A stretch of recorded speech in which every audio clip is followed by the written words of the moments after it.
ನಮಸ್ಕಾರ, ಸಿಟಿವಿ ನ್ಯೂಸ್ಗೆ ಸ್ವಾಗತ. ನಾನು ಲಾವಣ್ಯ ರವಿಚಂದ್ರ. ಮೊದಲಿಗೆ ಮುಖ್ಯಾಂಶಗಳು.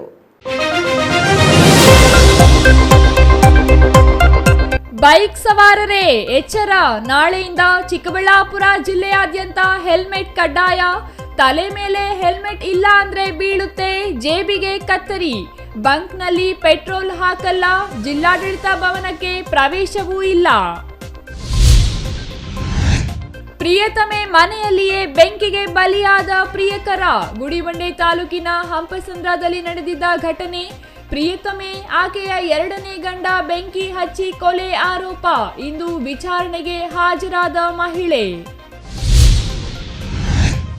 3 ಮಕ್ಕಳ ತಂದೆ 3 ಅಂತಸ್ತಿನಿಂದ ಬಿದ್ದು ಸ್ಥಳದಲ್ಲಿಯೇ ಸಾವು.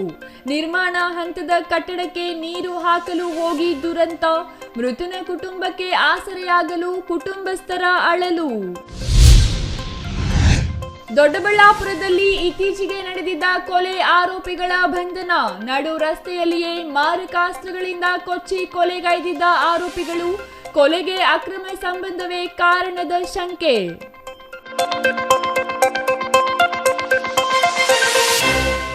ವಾರ್ತೆಗಳ ವಿವರ. ಡಿಸೆಂಬರ್ 12ರಿಂದ ಹೆಲ್ಮೆಟ್ ಕಡ್ಡಾಯದ ಹಿನ್ನೆಲೆ ಚಿಕ್ಕಬಳ್ಳಾಪುರ ಜಿಲ್ಲಾ ಪೊಲೀಸರು ಸಂಚಾರಿ ನಿಯಮಗಳನ್ನು ವಾಹನ ಸವಾರರು ಪಾಲಿಸುವಂತೆ ಮಾಡಲು ಹರಸಾಹಸ ಪಡುತ್ತಿದ್ದಾರೆ. ಹಾಗಾಗಿ ಪೊಲೀಸ್ ಇಲಾಖೆಯ ಸಿಬ್ಬಂದಿ ಒಂದೊಂದು ಕಡೆ ಒಂದೊಂದು ರೀತಿ ವಿಭಿನ್ನವಾಗಿ ಅರಿವು ಮೂಡಿಸುತ್ತಿದ್ದಾರೆ. ಈ ಕುರಿತು ಒಂದು ವರದಿ.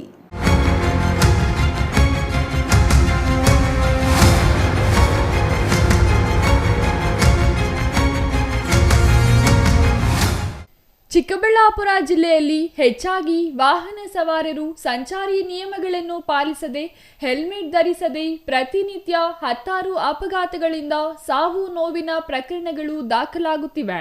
ಆದರೆ ಚಿಕ್ಕಬಳ್ಳಾಪುರದ ಜಿಲ್ಲೆಯ ಜನ ಮಾತ್ರ ಬದಲಾಗುತ್ತಿಲ್ಲ. ಯಾವುದೇ ಸಂಚಾರಿ ನಿಯಮಗಳನ್ನು ಪಾಲಿಸದೆ ಹೆಲ್ಮೆಟ್ ಧರಿಸದೆ ಅವರ ಸಾವನ್ನು ಅವರೇ ತಂದುಕೊಳ್ತಿದ್ದಾರೆ. ಹೀಗಾಗಿ ಜಿಲ್ಲಾ ಪೊಲೀಸ್ ಇಲಾಖೆ ಕಟ್ಟುನಿಟ್ಟಿನ ಕ್ರಮ ತೆಗೆದುಕೊಂಡಿದ್ದು, ಜಿಲ್ಲೆಯಲ್ಲಿ ಪ್ರತಿಯೊಬ್ಬರೂ ದ್ವಿಚಕ್ರ ವಾಹನ ಸವಾರಿ ಹೆಲ್ಮೆಟ್ ಧರಿಸಿ ವಾಹನ ಚಲಾಯಿಸಬೇಕೆಂದು ಪೊಲೀಸ್ ಇಲಾಖೆ ಪಣ ತೊಟ್ಟಿದ್ದು, ವಾರದಿಂದ ಆಟೋದಲ್ಲಿ ಧ್ವನಿವರ್ಧಕಗಳ ಮೂಲಕ, ಪೋಸ್ಟರ್ಗಳ ಮೂಲಕ ಬ್ಯಾಂಕ್, ಸಾರ್ವಜನಿಕ ಪ್ರದೇಶ, ಸರ್ಕಾರಿ ಕಚೇರಿಗಳ ಬಳಿ ಅರಿವು ಮೂಡಿಸುವ ಮೂಲಕ ಜನರಿಗೆ ಮುಟ್ಟುವಂತೆ ಮಾಡಿದ್ದಾರೆ. ಅದರಲ್ಲೂ ಚಿಕ್ಕಬಳ್ಳಾಪುರದಲ್ಲಿ ಸಂಚಾರಿ ಪೊಲೀಸರು ಒಂದು ಕಡೆ ಸಿಗ್ನಲ್ಗಳ ಬಳಿ ಹೆಲ್ಮೆಟ್ ಧರಿಸದೇ ಇದ್ದ ವಾಹನ ಸವಾರರ ಬಳಿ ಹೋಗಿ ಶುಕ್ರವಾರದಿಂದ ಹೆಲ್ಮೆಟ್ ಧರಿಸದೆ ಬೈಕ್ ಏರಿ ರೋಡಿಗೆ ಇಳಿದ್ರೆ ದಂಡ ಕಡ್ಡಾಯ. ಅದು ಕೇಳಲಿಲ್ಲ ಅಂದ್ರೆ ಬೈಕ್ ಸೀಸ್ ಮಾಡಿ ಲೈಸೆನ್ಸ್ ಕ್ಯಾನ್ಸಲ್ ಮಾಡುವುದಾಗಿ ಅರಿವು ಮೂಡಿಸಿದರು.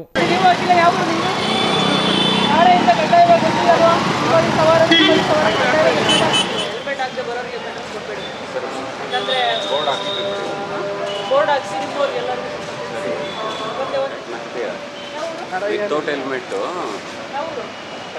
ನಾಳೆಯಿಂದ ಗೊತ್ತಲ್ವಾ, ಕಂಪಲ್ಸರಿ ಹೆಲ್ಮೆಟ್ ಹಾಕಿ ಬರ್ತದೆ. ನಾಳೆಯಿಂದ ಕಂಪಲ್ಸರಿ ಹೆಲ್ಮೆಟ್ ಹಾಕಬೇಕು. ಹೆಲ್ಮೆಟ್ ಹಾಕಿಲ್ಲ ಅಂದರೆ 5 ರೂಪಾಯಿ ದಂಡ ಬೀಳ್ತಾನೆ. ಯಾವುದೇ ಎಕ್ಸ್ಕ್ಯೂಸ್ ಇರೋಲ್ಲ. ನಾಳೆಯಿಂದ ಕಂಪಲ್ಸರಿ ಹೆಲ್ಮೆಟ್ ಹಾಕಿಲ್ಲ ಅಂದರೆ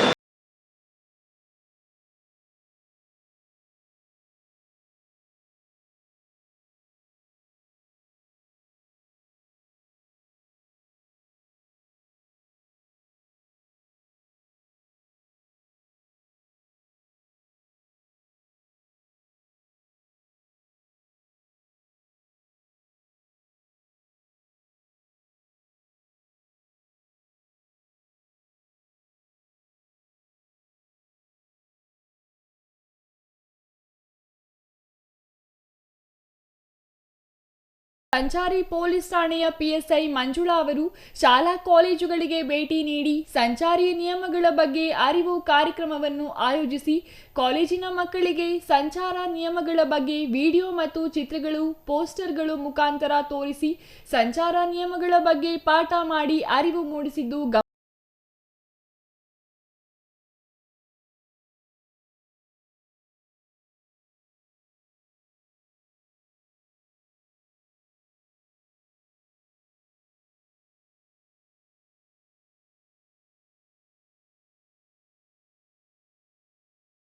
ಇನ್ನು ಅದೇ ರೀತಿ ಪೇರೆಸಂದ್ರ ಠಾಣೆಯ ಪಿಎಸ್ಐ ಗುಣವತಿ ಅವರು ಪೇರೆಸಂದ್ರ ವ್ಯಾಪ್ತಿಯ ಹಳ್ಳಿಗಳಿಗೆ ತೆರಳಿ ಜಿಲ್ಲೆಯಾದ್ಯಂತ ಹೆಲ್ಮೆಟ್ ಕಡ್ಡಾಯಗೊಳಿಸಿರುವ ಹಿನ್ನೆಲೆಯಲ್ಲಿ ಸಾರ್ವಜನಿಕರಿಗೆ ಕಡ್ಡಾಯ ಹೆಲ್ಮೆಟ್ ಕುರಿತಂತೆ ಜಾಗೃತಿ ಮೂಡಿಸಿದ್ದಾರೆ.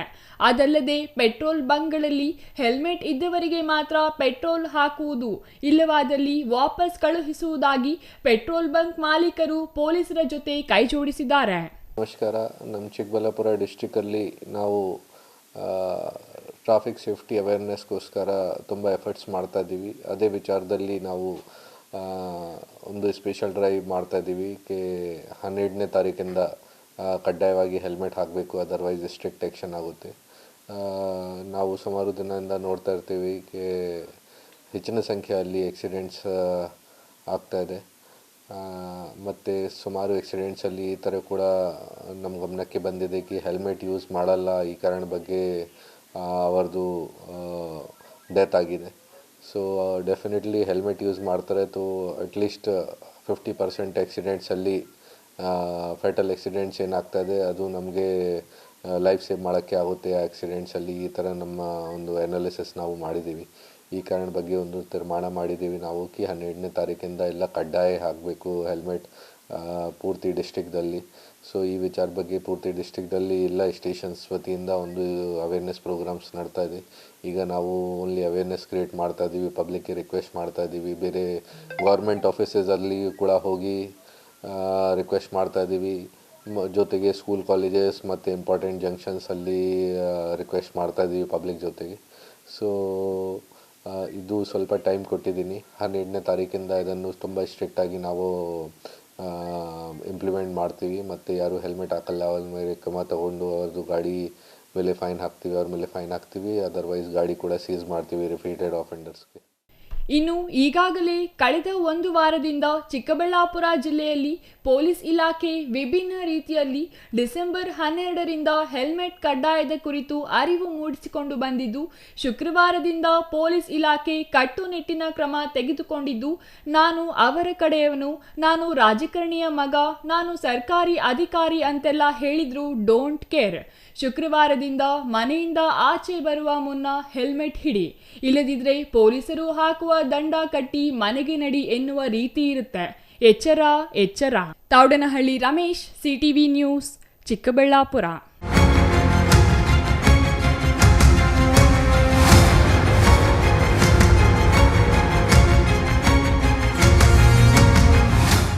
ಇಲ್ಲೊಬ್ಬ ವ್ಯಕ್ತಿ ಮದುವೆಯಾಗಿ ಮುದ್ದಾದ ಮಗ ಇದ್ದರೂ ಪರಸ್ತ್ರೀ ಸಂಗ ಮಾಡಿ ಪರಲೋಕ ಸೇರಿದ್ದಾನೆ. ಪ್ರಿಯತಮೆಯ ಮನೆಯಲ್ಲೇ ಪ್ರಿಯಕರ ಬೆಂಕಿಗೆ ಬಲಿಯಾಗಿರುವ ವಿಚಿತ್ರ ಘಟನೆ ನಡೆದಿದೆ. ಅಷ್ಟಕ್ಕೂ ಅದೆಲ್ಲಿ, ಅದ್ಯಾಕೆ ಅಂತೀರಾ? ಈ ಸ್ಟೋರಿ ನೋಡಿ.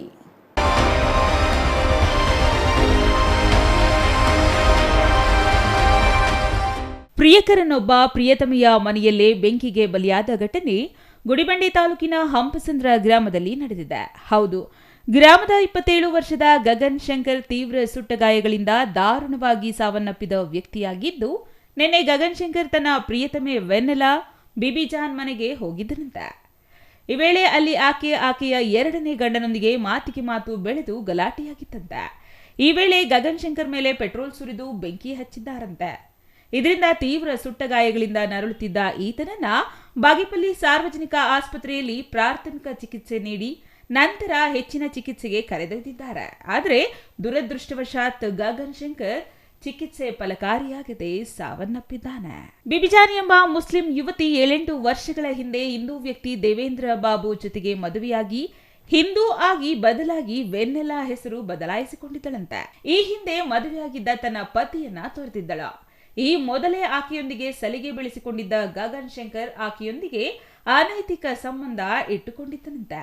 ಈ ಮಧ್ಯ ಗಗನ್ ಶಂಕರ್ ಹಲವು ವರ್ಷಗಳ ಹಿಂದೆ ತನ್ನ ಸಂಬಂಧಿಕರ ಯುವತಿಯೊಂದಿಗೆ ಮದುವೆಯಾಗಿ ಒಂದು ಗಂಡು ಮಗು ಕೂಡ ಇದೆ. ಆದರೂ ವೆನ್ನೆಲಾ ಜೊತೆಗೆ ಅನೈತಿಕ ಸಂಬಂಧ ಮುಂದುವರೆಸಿದ್ದನಂತೆ. ಕಳೆದ 6 ತಿಂಗಳಿನಿಂದ ವೆನ್ನೆಲಾ ಜೊತೆ ಅಂತರ ಕಾಯ್ದುಕೊಂಡಿದ್ದ. ಇತ್ತೀಚೆಗೆ ಗಗನ್ ಶಂಕರ್ ತನ್ನ ಮನೆಗೆ ಹೊಸ ಸೋಫಾ ತಂದು ಹಾಕಿದ್ದನಂತೆ. ಈ ವಿಚಾರ ತಿಳಿದ ವೆನ್ನೆಲಾ ಸಿಡಿಮಿಡಿಗೊಂಡು ಗಗನ್ ಶಂಕರ್ನನ್ನ ತನ್ನ ಮನೆಗೆ ಕರೆಸಿದ್ದಾಳೆ. ಸೋಫಾ ವಿಚಾರದಲ್ಲಿ ಶುರುವಾದ ಗಲಾಟೆ ವಿಕೋಪಕ್ಕೆ ತಿರುಗಿದೆ. ವೆನ್ನೆಲಾ ಹಾಗೂ ಆಕೆಯ ಮತ್ತೊಬ್ಬ ಬಾಯ್ ಫ್ರೆಂಡ್ ದೇವೇಂದ್ರಪ್ಪ ಸೇರಿ ಗಗನ್ ಶಂಕರ್ ಮೇಲೆ ಪೆಟ್ರೋಲ್ ಸುರಿದು ಬೆಂಕಿ ಹಚ್ಚಿ ಪರಾರಿಯಾಗಿದ್ದಾರೆ ಅಂತ ಮೃತನ ಕುಟುಂಬಸ್ಥರು ಆರೋಪಿಸಿದ್ದಾರೆ. ಘಟನೆ ಸಂಬಂಧ ಮೃತರ ಕುಟುಂಬಸ್ಥರು ಇಬ್ಬರು ಆರೋಪಿಗಳ ವಿರುದ್ಧ ಗುಡಿಬಂಡೆ ಪೊಲೀಸ್ ಠಾಣೆಯಲ್ಲಿ ದೂರು ದಾಖಲಿಸಿದ್ದಾರೆ. ಘಟನೆ ಬಗ್ಗೆ ವೆನ್ನೆಲಾ ಪತಿ ದೇವೇಂದ್ರ ಬಾಬು ಹೇಳೋದೇ ಬೇರೆ. ನಾನು ವೆನ್ನೆಲಾ ಪ್ರೀತಿಸಿ ಮದುವೆಯಾಗಿದ್ದೇನೆ. ಗಗನ್ ಶಂಕರ್ ಅಣ್ಣ ಅತ್ತಿಗೆ ಅಂತ ನಮ್ಮ ಮನೆಗೆ ಬರ್ತಿದ್ದ. ಇವರಿಬ್ಬರ ಸಂಬಂಧದ ಬಗ್ಗೆ ಹಲವು ಸಾರಿ ನಾನು ಹೊಡೆದು ಬುದ್ಧಿವಾದ ಹೇಳಿದ್ದೆ. ಆದರೆ ಅಂದು ಸೋಮವಾರ ಏನಾಯಿತೋ ನನಗೆ ಸರಿಯಾಗಿ ಗೊತ್ತಿಲ್ಲ. ಆತನೇ ಪೆಟ್ರೋಲ್ ಸುರಿದುಕೊಂಡು ಬೆಂಕಿ ಹಂಚಿಕೊಂಡಿದ್ದಾನೆ ಅಂತ ತಿಳಿಸಿದ್ದಾನೆ. ಗಗನ್ ಅಂತ ಅವನು ಬೆಂಕಿ ಹಚ್ಕೊಂಡು ಇದಾಗಿದ್ದಾನೆ ಅಂತ ನಿನಗೇನಿಗೆ ಗೊತ್ತಿಲ್ವೇನೋ ಅಂತ ನನಗೊಂದು ಫೋನ್ ಆಗ್ದ.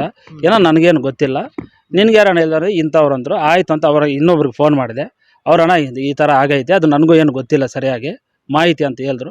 ಆಯಿತು ಅಂದ್ಬಿಟ್ಟು ನಾನು ಮತ್ತೆ ನಮ್ಮಮ್ಮ ಅವ್ರಿಗೆ ಫೋನ್ ಮಾಡಿಬಿಟ್ಟು ಏನು ಮನೆಯಲ್ಲಿ ಕರೆನ್ಸಿ ಇಲ್ಲ ಅಂದ್ಬಿಟ್ಟು ನಮ್ಮಮ್ಮ ನಾವು ಹೋಗಮ್ಮ ಆ ಹುಡುಗಿಗೆ ಮೊನ್ನೆಲ್ಲ ಹೊಡೆದಿದ್ದೆ, ಏನಾಗೈತೆ ಏನೋ ಒಂದ್ಸಲಿ ನೋಡಿಬಿಟ್ಟು ಹೋಗಮ್ಮ ಅಂತ ಫೋನ್ ಮಾಡಿದೆ. ಫೋನ್ ಮಾಡಿಬಿಟ್ಟ ತಕ್ಷಣ ಇನ್ನೊಂದು ಹಾಫ್ ಆನ್ ಅವರ್ಗೆಲ್ಲನೂ ಈ ಥರ ನಮ್ಮ ಮನೇಲಿ ಹಚ್ಕೊಂಡು ಹೋಗಿರೋದಂತೆ. ನಮ್ಮ ಮನೇಲಿ ಬಂದುಬಿಟ್ಟು ಪೆಟ್ರೋಲ್ ಕ್ಯಾನ್ ತೊಗೊಂಡು ಬಂದುಬಿಟ್ಟು ಅವನೇ ಸುರ್ಕೊಂಡು ನಮ್ಮ ಹೆಂಗಸರು ಇನ್ನೊಬ್ಬನ ಕರೆಯೋಕ್ಕೆ ಹೋಗಿದ ತಕ್ಷಣಕ್ಕೆ ಬೆಂಕಿ ಹಚ್ಕೊಂಡ್ಬಿಟ್ಟು ಅವನು ಕಾಂಪೌಂಡ್ ಜಂಪ್ ಮಾಡಿಬಿಟ್ಟು ಹೋಗಿದ್ದಾನೆ. ಅವನು ಹಚ್ಕೊಂಡು ಅಲ್ಲೇ ಇರಬೇಕಾಗಿದ್ರೆ ನಮ್ಮ ಮನೇಲೇ ಸಾಯಬೇಕಾಗಿತ್ತು. ಇನ್ನೊಬ್ರು ಹಚ್ಚುವಾಗ ಅವನು ಆ ಹುಡುಗಿನ ಇದ್ಬಿಟ್ಟು ಇಬ್ಬರು ಸತ್ತೋಗಿದ್ರೆ ಯಾರು ಬೇಡ ಅಂತ ಇದ್ದಿದ್ರು. ಗಾಡಿಯೆಲ್ಲ ಕೆಲಸ ಮಾಡ್ತಾ ಇದ್ವಿ. ಒಬ್ಬ ತಮ್ಮನ ಥರನೇ, ತಮ್ಮನೇ ಸರ್. ಚೆನ್ನಾಗಿ ಚಿಕ್ಕ ವಯಸ್ಸಿಂದನೂ ಅವ್ನು ನನ್ನ ಜೊತೆಲ್ಲ ಕ್ಲೀನರ್ ಕೆಲಸ ಮಾಡಿಕೊಂಡು ಎಲ್ಲ ಇದ್ದಿದ್ದು. ಅವ್ನು ಹೆಂಗೆ ಬದುಕಬೇಕಂತ ತೋರಿಸ್ಕೊಟ್ಟಿದ್ದು ನಾನು ಸರ್. ಬೇಕಾದರೆ ಟ್ರಾನ್ಸ್ಪೋರ್ಟಲ್ಲೆಲ್ಲ ಊರಲ್ಲಾದರೂ ಕೇಳಿ ಅವ್ರು ಒಳಗಡೆ ಏನು ನಡೀತೈತೋ ಗೊತ್ತಿಲ್ಲ. ಇವಾಗ ಜೊತೆಯಲ್ಲಿ ನೀವೇ ಇರ್ತೀರ ಸರ್, ನೀವೇ ಬರ್ತೀರ ಅಂದ್ಬಿಟ್ಟು ನಾವು ಇದು ಇನ್ನೊಂದು ಅನ್ಕೊಳಕ್ಕಾಗುತ್ತಾ? ಸ್ನೇಹಿತರಂದ್ರೆ ಮನೇಲಿ ಹೋಗ್ತೀವಿ. ಈ ಸ್ವಲ್ಪ ದಿವಸ ಹಿಂದೆ ಒಂದು ಗಲಾಟೆ ಬಂದಿತ್ತು, ಆವಾಗಿಂದ ಅವನು ದೂರ ಇಕ್ಕಿದ್ದೆ. ಖಾಲಿ ಫೋನಲ್ಲಷ್ಟೇ ಏನಣ್ಣ ಅಂದರೆ ಏನಣ್ಣ ಅಂತ ಅಷ್ಟೇ. ಘಟನೆ ಬಗ್ಗೆ ಆರೋಪಿ ವೆನ್ನೆಲಾ ಮಾತನಾಡಿ, ಗಗನ್ ಶಂಕರ್ ಏನೋ ದುರುದ್ದೇಶದಿಂದ ನನ್ನ ಮನೆಗೆ ಬಂದು ಬ್ಲೇಡ್ ಹಿಡಿದುಕೊಂಡು ನನ್ನನ್ನ ನೀನು ಮಾತಾಡಲೇಬೇಕು, ಇಲ್ಲವಾದರೆ ಸತ್ತು ಹೋಗುತ್ತೇನೆ, ನಿನ್ನ ಮತ್ತು ನಿನ್ನ ಮಕ್ಕಳನ್ನ ಸಾಯಿಸಿ ಬಿಡ್ತೀನಿ ಅಂತ ಬೆದರಿಕೆ ಹಾಕಿದ್ದ. ಆಗ ಅವನೊಂದಿಗೆ ನಾನು ಮಾತನಾಡಿದ್ದೆ. ಆಗ ಪೆಟ್ರೋಲ್ ಹಿಡಿದುಕೊಂಡು ಬಂದು ಮೈ ಮೇಲೆ ಸುರಿದುಕೊಂಡು ಕಾಂಪೌಂಡ್ ಒಳಗೆ ಬೆಂಕಿ ಹಚ್ಚಿಕೊಂಡಿದ್ದಾನೆ. ಆಗ ನನಗೆ ಭಯ ಆಗಿ ಮನೆಯೊಳಗೆ ಹೋಗಿ ಬಾಗಿಲು ಹಾಕಿಕೊಂಡೆ ಅಂತ ತಿಳಿಸಿದ್ದಾರೆ. ನನ್ನ ಹೆಸರು ವೆನ್ನೆಲಾ. ಅವನು 2 ವರ್ಷದಿಂದ ನನಗೆ ಪರಿಚಯ. ನಮ್ಮ ಯಜಮಾನ ಜೊತೆಯಲ್ಲಿ ಗಾಡಿಗೆ ಹೋಗ್ತಾ ಇದ್ದ ಅವನು. ನಮ್ಮ ಯಜಮಾನ ಜೊತೆಯಲ್ಲಿ ಅವನು ನಮ್ಮ ಮನೆ ಹತ್ರಕ್ಕೆ ಬರ್ತಾ ಇದ್ದ, ಊಟ ಮಾಡ್ತಾ ಇದ್ದ, ಫೋನಲ್ಲಿ ಮಾತಾಡ್ತಾ ಇದ್ದ, ನಾನು ಮಾತಾಡ್ತಾ ಇದ್ದೆ, ಅವನು ಮಾತಾಡ್ತಾ ಇದ್ದ. ಫ್ರೆಂಡ್ಶಿಪ್ ಆಗಿ ಅಣ್ಣ ಮೈದ ಅಂತ ಮಾತಾಡ್ತಾ ಇದ್ದ.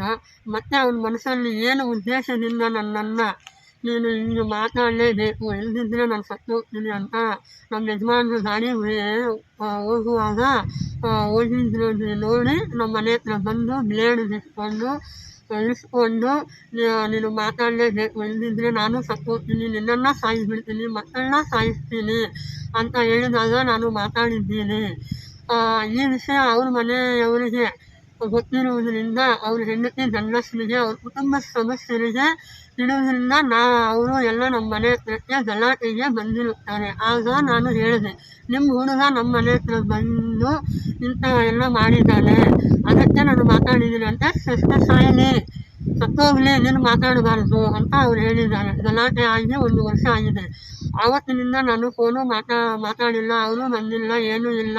ಮೊನ್ನೆ ಸೋಮವಾರ 8ನೇ ತಾರೀಕು 10:45 ಬೆಳಗ್ಗೆ ಹೊತ್ತು ನಮ್ಮ ಯಜಮಾನರು 7 ಗಂಟೆಗೆ ಗಾಡಿಗೆ ಹೋಗಿದ್ದಾರೆ. ನನ್ನ ಚಿಕ್ಕ ಹುಡುಗ ಸ್ಕೂಲ್ ಹೋಗಿದ್ದ, ನನ್ನ ದೊಡ್ಡ ಹುಡುಗ ಹುಷಾರಿಲ್ದಿರ ನಮ್ಮೂರಲ್ಲೇ ಗೌರ್ಮೆಂಟ್ ಹಾಸ್ಪಿಟ್ಲಿಗೆ ಅವನು ಹೋಗಿದ್ದ. ಅವನು ಹೋಗಿ ಅವನು ಮನೆಯೊಳಗೆ ಬಂದ. ನಾನು ಮಲ್ಕೊಂಡು ಟಿವಿ ನೋಡ್ತಾ ಇದ್ದೆ. ಅವನು 1 ಲೀಟರ್ ಡೀಸೆಲ್ ಎತ್ಕೊಂಡು ನಮ್ಮ ಕಿಚನ್ ರೂಮಲ್ಲಿ ಇಟ್ಟ. ನಾನು ಆವಾಗ ಎದ್ದೇಳಿ, ನನ್ನ ಮಗ ಏನಕ್ಕೂ ಅಷ್ಟೊಂದೆಲ್ಲ ಗಲಾಟೆ ಆಗಿದೆಯಲ್ಲ, ಮತ್ತೆ ಏನಕ್ಕೆ ನೀನು ಬಂದಿರೋದು, ಹೊರಗಡೆ ಯಾಕೆ ನಡಿ ಹೊರಗೆ ನೀನು ಅಂತ ನಾನು ಹೇಳಿದೆ. ಇಲ್ಲ, ನಾನು ಹೋಗಲ್ಲ, ನೀನು ಬರಲ್ಲ ಅಂತ ನನ್ನ ಕೈ ಹಿಡಿಸ್ಕೊಂಡು ಹೇಳ್ದ. ನಾನು ಕೈ ಉದಿಸ್ಕೊಂಡು ನಾನು ಬರಲ್ಲ, ನಿಮ್ಮ ಜೊತೆಯಲ್ಲಿ ನನಗೆ ನನ್ನ ಗಂಡ ನನ್ನ ಮಕ್ಕಳು ಬೇಕು, ನಾನು ಬರಲ್ಲ ಅಂತ ನಾನು ಹೇಳಿದೆ. ಇಲ್ಲ, ನೀನು ಬರಲೇಬೇಕು, ಇಲ್ಲದಿದ್ದರೆ ನಾನು ಈ ಡೀಸೆಲ್ ಉಳಿಸ್ಕೊಂಡು ನಾನು ಸತ್ತೋಗ್ಬಿಡ್ತೀನಿ ಅಂತ ಅವನು ಹೇಳಿದ್ದಾನೆ. ಯಾವಾಗಲೂ ನೀನು ನನಗೆ ಬ್ಲ್ಯಾಕ್ ಮೇಲು ಮಾಡ್ತಾನೆ ಇದೆಯಲ್ಲ, ಇನ್ನು ನಮ್ಮ ಮತ್ತೆ ಮನೆಯಲ್ಲಿದ್ದಾನೆ, ಕರ್ಕೊಂಡು ಬರ್ತೀನಿ ಅಂತ ನಾನು ನಮ್ಮ ಮನೆ ಬಾಗಿಲ ಹತ್ರಕ್ಕೆ ಬಂದು ಅಷ್ಟರಲ್ಲಿ ಅವನು ಡೀಸೆಲ್ ಅವನೇ ಒರೆಸ್ಕೊಂಡು ಬೆಂಕಿ ಹಚ್ಕೊಂಡು ಕಾಂಪೌಂಡ್ ಒಳಗೆ ಬಂದ. ನನಗೆ ನೋಡಿ ಭಯ ಶುರುವಾಯಿತು. ನನ್ನನ್ನು ಎಲ್ಲಿ ಎಳೆದುಕೊಂತಾನೋ ಅಂತ ನಾನು ಮನೆ ಒಳಗೆ ಹೋಗಿ ಬಾಗಿಲು ಹಾಕ್ಕೊಂಡು ಮತ್ತೆ ನಾನು ಕಿಟಕಿಯಲ್ಲಿ ನೋಡಿದೆ. ಅವನು ಬಟ್ಟೆ ಬಿಟ್ಟು ನಮ್ಮ ಕಾಂಪೌಂಡಲ್ಲಿ ಆ ಪಕ್ಕದಲ್ಲಿ ಅವನು ಬಟ್ಟೆ ಹಾಕಿ ಹೊರಟೋದ. ನಾನು ನೋಡಿದ್ದು ಇಷ್ಟೇ, ಮತ್ತೆ ನನಗೇನು ಗೊತ್ತಿಲ್ಲ. ಒಟ್ನಲ್ಲಿ ಪತ್ನಿ, ಗಂಡ, ಮಕ್ಕಳು ಸುಂದರ ಸಂಸಾರಗಳಿದ್ದರೂ ವಿವಾಹಿತರ ಪ್ರೇಮ ಪ್ರಸಂಗ 2 ಸಂಸಾರಗಳಿಗೆ ಬೆಂಕಿ ಹಚ್ಚಿದ್ದು, ಒಬ್ಬಾಕೆ ವಿಧವೆಯಾದರೆ ಮತ್ತೊಬ್ಬಾಕೆ ಮಕ್ಕಳ ಸಮೇತ ನಾಪತ್ತೆಯಾಗಿದ್ದವಳು ಇಂದು ಗುಡಿಬಂಡೆ ಪೊಲೀಸ್ ಠಾಣೆಯಲ್ಲಿ ವಿಚಾರಣೆಗೆ ಹಾಜರಾಗಿದ್ದಾಳೆ. ಅಸಲಿಗೆ ಗಗನ್ ಶಂಕರ್ ಸಾವು ಕೊಲೆಯೋ ಆತ್ಮಹತ್ಯೆಯೋ ಪೊಲೀಸರ ತನಿಖೆಯಿಂದಲೇ ಬಯಲಾಗಬೇಕಾಗಿದೆ. Satish Babu, CTV news, Gudibande.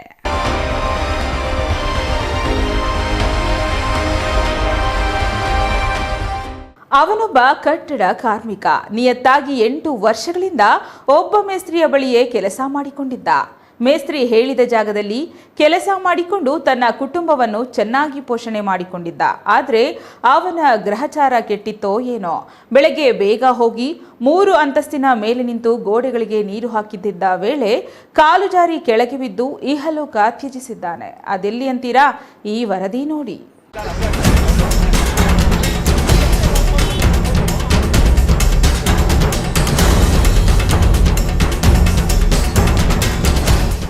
ಹೀಗೆ 3 ಅಂತಸ್ತಿನ ಕಟ್ಟಡದ ಮೇಲಿಂದ ಬಿದ್ದು ಸಾವನ್ನಪ್ಪಿರುವ ದುರ್ದೈವಿ 50 ವರ್ಷದ ಶ್ರೀನಿವಾಸ್ ಅಂತ. ಚಿಕ್ಕಬಳ್ಳಾಪುರ ತಾಲೂಕಿನ ಹನುಮಂತಪುರ ಗ್ರಾಮದ ನಿವಾಸಿ.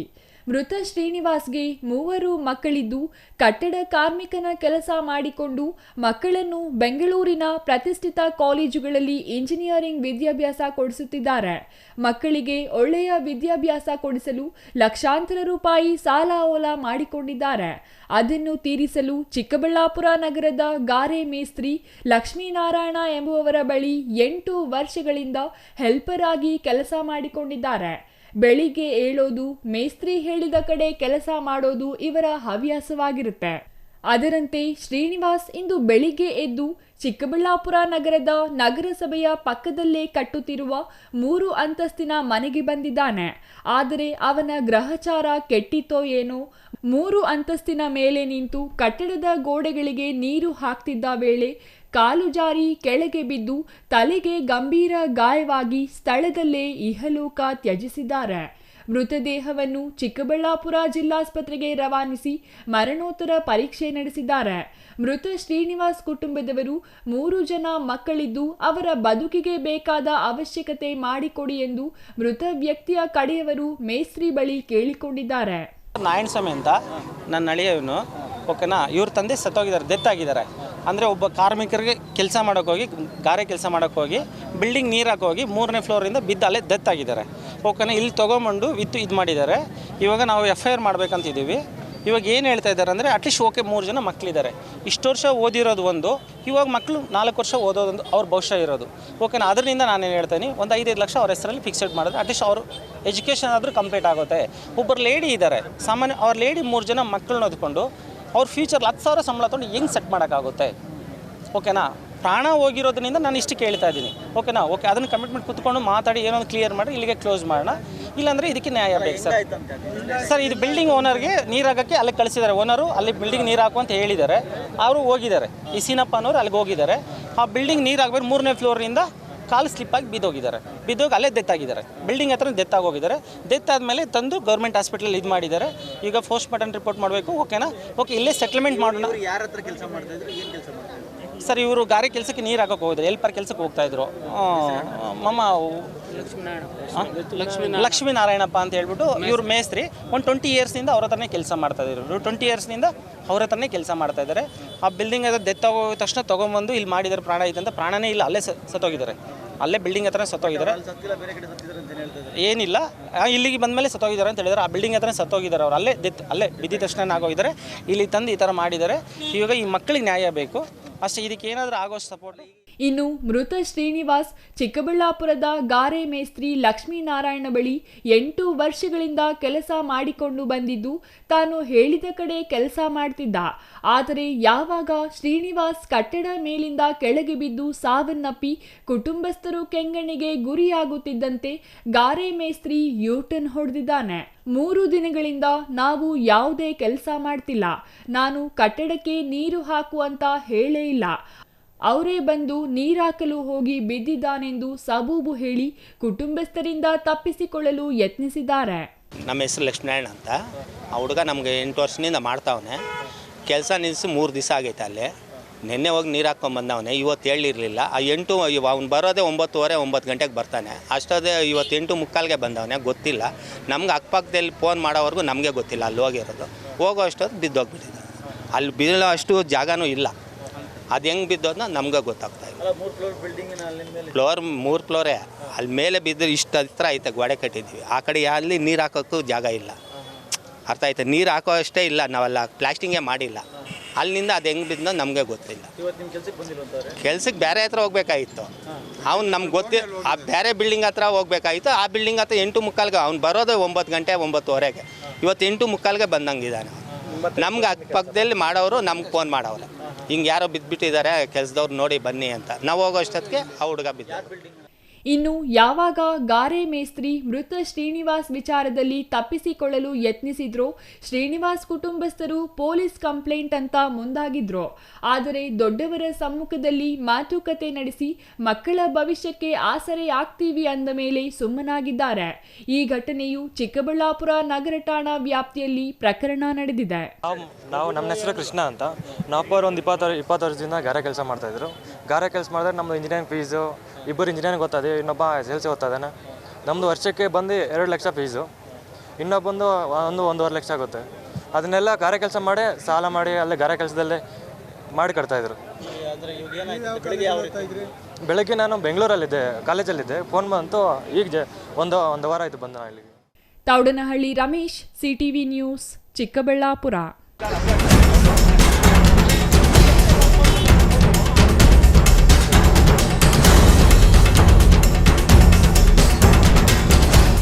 ಕಳೆದ ಗುರುವಾರ ರಾತ್ರಿ ನಡುಬೀದಿಯಲ್ಲೇ ಕೊಚ್ಚಿ ಕೊಲೆ ಮಾಡಿ ಪರಾರಿಯಾಗಿದ್ದ ಆರೋಪಿಗಳ ಹೆರಮುಡಿ ಕಟ್ಟುವಲ್ಲಿ ದೊಡ್ಡಬಳ್ಳಾಪುರ ಪೊಲೀಸರು ಯಶಸ್ವಿಯಾಗಿದ್ದಾರೆ. ಒಬ್ಬ ಅಪ್ರಾಪ್ತ ಸೇರಿ 5ರನ್ನ ಬಂಧಿಸಲಾಗಿದ್ದು ಕೊಲೆಗೆ ಸಂಬಂಧಿಸಿದ ಆರೋಪಿಗಳು ಅಂಧರಾಗಿದ್ದಾರೆ.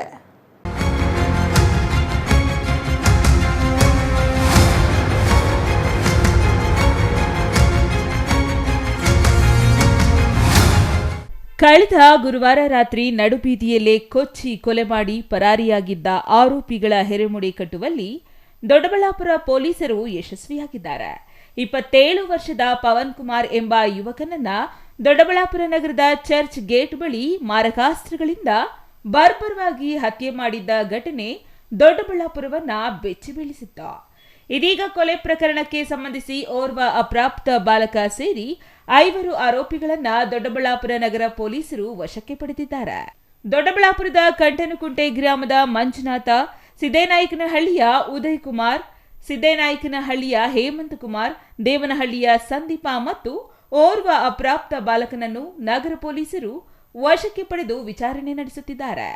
ಮೃತ ಯುವಕ ಪವನ್ ಡಿಸೆಂಬರ್ 4ರ ರಾತ್ರಿ ಆಟೋ ಓಡಿಸಿಕೊಂಡು ಡಿ ಕ್ರಾಸ್ ಕಡೆಯಿಂದ ಟಿಬಿ ವೃತ್ತದ ಕಡೆಗೆ ಬರುವ ವೇಳೆ ಚರ್ಚ್ ಬಳಿ ಆಟೋವನ್ನು ಹಿಂಬಾಲಿಸಿಕೊಂಡು ಬಂದ ಶಿಫ್ಟ್ ಡಿಸೈರ್ ಕಾರೊಂದು ಅಡ್ಡಗಟ್ಟುತ್ತದೆ. ಆಟೋ ನಿಲ್ಲಿಸಿದ ತಕ್ಷಣ ಕಾರಿನಲ್ಲಿದ್ದ 4 ಜನ ಗ್ಯಾಂಗ್ ಪವನ್ ಅನ್ನ ಮಾರಕಾಸ್ತ್ರಗಳಿಂದ ಮನಸ್ಸು ಇಚ್ಛೆ ಕೈ, ಎದೆಭಾಗ, ಮುಖ ಹಾಗೂ ದೇಹದ ಇತರೆ ಭಾಗಗಳ ಮೇಲೆ ಹಲ್ಲೆ ಮಾಡಿ ಕೊಲೆ ಮಾಡಿ ಕಾರಿನಲ್ಲಿ ಎಸ್ಕೇಪ್ ಆಗಿದ್ದಾರೆ. ರಕ್ತದ ಮಡುವಿನಲ್ಲಿ ಪವನ್ ಮೃತದೇಹ ಬಿದ್ದಿತ್ತು. ಸ್ಥಳೀಯರು ಪೊಲೀಸರಿಗೆ ಮಾಹಿತಿ ನೀಡಿದ್ದರು. ಸ್ಥಳಕ್ಕೆ ಜಿಲ್ಲಾ ಪೊಲೀಸ್ ವರಿಷ್ಠಾಧಿಕಾರಿ ಸಿಕೆ ಬಾಬಾ ಹಾಗೂ ASP Venkatesh Prasanna, DYSP Panduranga, police inspector Amaresh Gowda ಭೇಟಿ ನೀಡಿ ಪರಿಶೀಲನೆ ನಡೆಸಿ ಆರೋಪಿಗಳ ಬಂಧನಕ್ಕೆ ಬಲೆ ಬೀಸಿದರು. ಈ ಭೀಕರ ಕೊಲೆಗೆ ಅಕ್ರಮ ಸಂಬಂಧ ಕಾರಣವಾಗಿದೆ ಎನ್ನಲಾಗಿದೆ.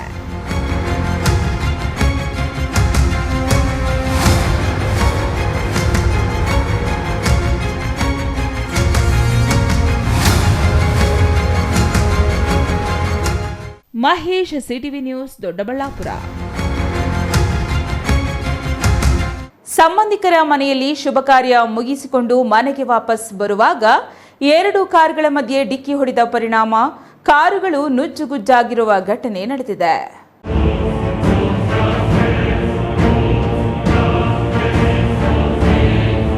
ಹೀಗೆ 2 ಕಾರುಗಳ ನಡುವೆ ಡಿಕ್ಕಿಯಾದ ಪರಿಣಾಮ ಕಾರುಗಳು ಜಖಮಾಗಿರುವ ಘಟನೆ ಚಿಕ್ಕಬಳ್ಳಾಪುರ ನಗರದ ವಾಪಸಂದ್ರದಿಂದ ಮಂಚನಬೆಲೆ ರಸ್ತೆಯ ಬೈಪಾಸ್ನ ಅಂಡರ್ ಪಾಸ್ ಬಳಿ ನಡೆದಿದೆ. ಹೌದು, ಮಂಚನಬೆಲೆ ಗ್ರಾಮದ ಅರುಣ್ ಕುಮಾರ್ ಹಾಗೂ ಕವಿತಾ ದಂಪತಿಗಳಿಬ್ಬರು ದೇವನಹಳ್ಳಿಯ ಸಂಬಂಧಿಕರ ಮನೆಯಲ್ಲಿ ಶುಭ ಸಮಾರಂಭ ಮುಗಿಸಿ ವಾಪಸ್ ಬರುತ್ತಿದ್ದಾಗ ಬೆಂಗಳೂರು ಮೂಲದ ಸುರೇಶ್ ಹಾಗೂ ಸ್ನೇಹಿತ ನಿಶ್ಚಲ್ ಯುವಕರು ಇಬ್ಬರು ಶಿಡ್ಲಘಟ್ಟ ರಸ್ತೆ ಕಡೆಯಿಂದ ಈಶಾ ಫೌಂಡೇಶನ್ಗೆ ಹೋಗಲು ಸರ್ವಿಸ್ ರಸ್ತೆಯಲ್ಲಿ ಹ್ಯುಂಡೈ ವರ್ಣ ಕಾರಿನಲ್ಲಿ ಬರುತ್ತಿದ್ದಾಗ ಓಮ್ನಿ ವಾಹನಕ್ಕೆ ಡಿಕ್ಕಿ ಹೊಡೆದಿದೆ. ಆದರೆ ಅದೃಷ್ಟವಶಾತ್ ಯಾವುದೇ ಪ್ರಾಣಾಪಾಯ ಸಂಭವಿಸಿಲ್ಲ. ಇನ್ನು ಘಟನೆಯಲ್ಲಿ ಅರುಣ್ ಕುಮಾರ್ ಹಾಗೂ ಕವಿತಾಗೆ ಸಣ್ಣ ಪುಟ್ಟ ಗಾಯಗಳಾಗಿದ್ದು ಸ್ಥಳೀಯರು ಗಾಯಾಳುಗಳನ್ನು ಚಿಕ್ಕಬಳ್ಳಾಪುರ ಜಿಲ್ಲಾಸ್ಪತ್ರೆಗೆ ರವಾನಿಸಿದ್ದಾರೆ. ಚಿಕ್ಕಬಳ್ಳಾಪುರ ಸಂಚಾರಿ ಪೊಲೀಸ್ ಠಾಣೆ ವ್ಯಾಪ್ತಿಯಲ್ಲಿ ಈ ಘಟನೆ ನಡೆದಿದೆ. ದೇವನಹಳ್ಳಿಯಿಂದ ಬರ್ತಾ ಇದ್ದೆ. ಏನಾಯ್ತು ಗೊತ್ತಿಲ್ಲ ನನಗೆ, ಏನಾಯ್ತು ಅಂತ ಜ್ಞಾಪಕ ಇಲ್ಲ ನನಗೆ. ಎಲ್ಲಿಗೆ ಹೋಗ್ತಿದ್ರು? ಎಲ್ಲಿಂದ? ದೇವನಹಳ್ಳಿಯಿಂದ ಮಂಚನಬೆಲೆಗೆ ಬರ್ತಾ ಇದ್ರು. ಸರಿ. ಗಂಡ ಓಡಿಸ್ತಾ ಇದ್ರು. ಯಜಮಾನ್ ಓಡಿಸ್ತಾ ಇದ್ರು. ನನಗೆ ಜ್ಞಾಪಕ ಇಲ್ಲ, ಆಗಿದ್ದು ಅಷ್ಟೇ. ನನಗೆ ಆಗಿರೋದು ಜ್ಞಾಪಕ ಇಲ್ಲ ನನಗೆ. ಯಾವರು? ಬೆಂಗಳೂರು. ಹಾಂ. ಅದು ದೇವಸ್ಥಾನಕ್ಕೆ ಬರಬೇಕಾದ್ರೆ ಅಂಡರ್ ಪಾಸ್ ಹತ್ರ ನಾವು ಬರ್ತಾ ಇದ್ದೋಣ, ಮಂಚನಬೆಲೆ ಅಂಡರ್ ಪಾಸು. ಅವರು ಸ್ಪೀಡಾಗಿ ಬಂದರು, ನಾವು ಒಂದು 15-16 ಬಂದೋಣ. ಅವ್ರು ಸಡನ್ನಾಗಿ ಬ್ರೇಕ್ ಹಿಡಿದ್ಬಿಟ್ರು. ಸಡನ್ನಾಗಿ ಬ್ರೇಕ್ ಹಿಡಿದು ನಾವು ಬ್ರೇಕ್ ಹಿಡಿದವು. ಅದರಿಂದ ಕಾರು ಸ್ಕಿಡ್ ಆಗೋಗಿ ಬಿತ್ತು. ಯಾವ ಕಾರಿಗೆ? ಕಾರು ನಿಮ್ದು ಯಾವುದು? ನಮ್ಮದು ವರ್ಣ ಹೋಂಡಾ ಸೆಂಟ್ ಹಳೆ ಕಾರು. ನೀವೆಲ್ಲಿಂದ ಬರ್ತಿದ್ರಿ? ಬೆಂಗಳೂರು. ಹಾಂ, ಬೆಂಗಳೂರು. ಎಲ್ಲಿಗೆ ಹೋಗ್ತಿದ್ರಿ?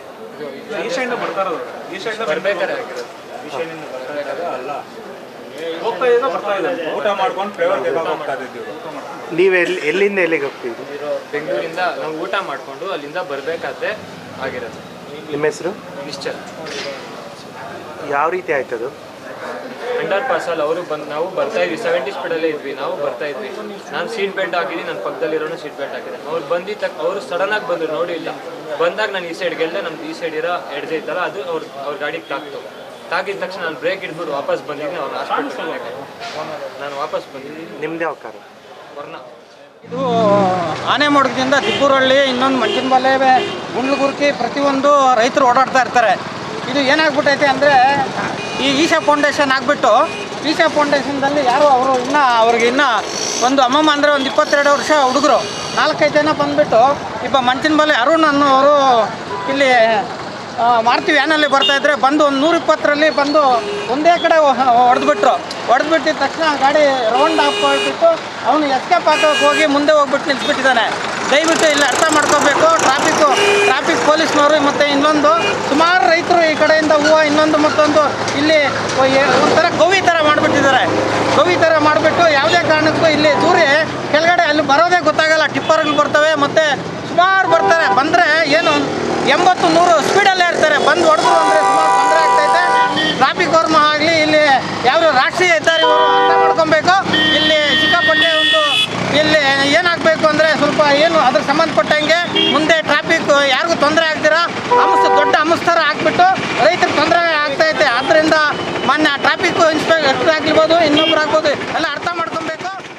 Thoudanahalli Ramesh, CTV news, Chikkaballapur.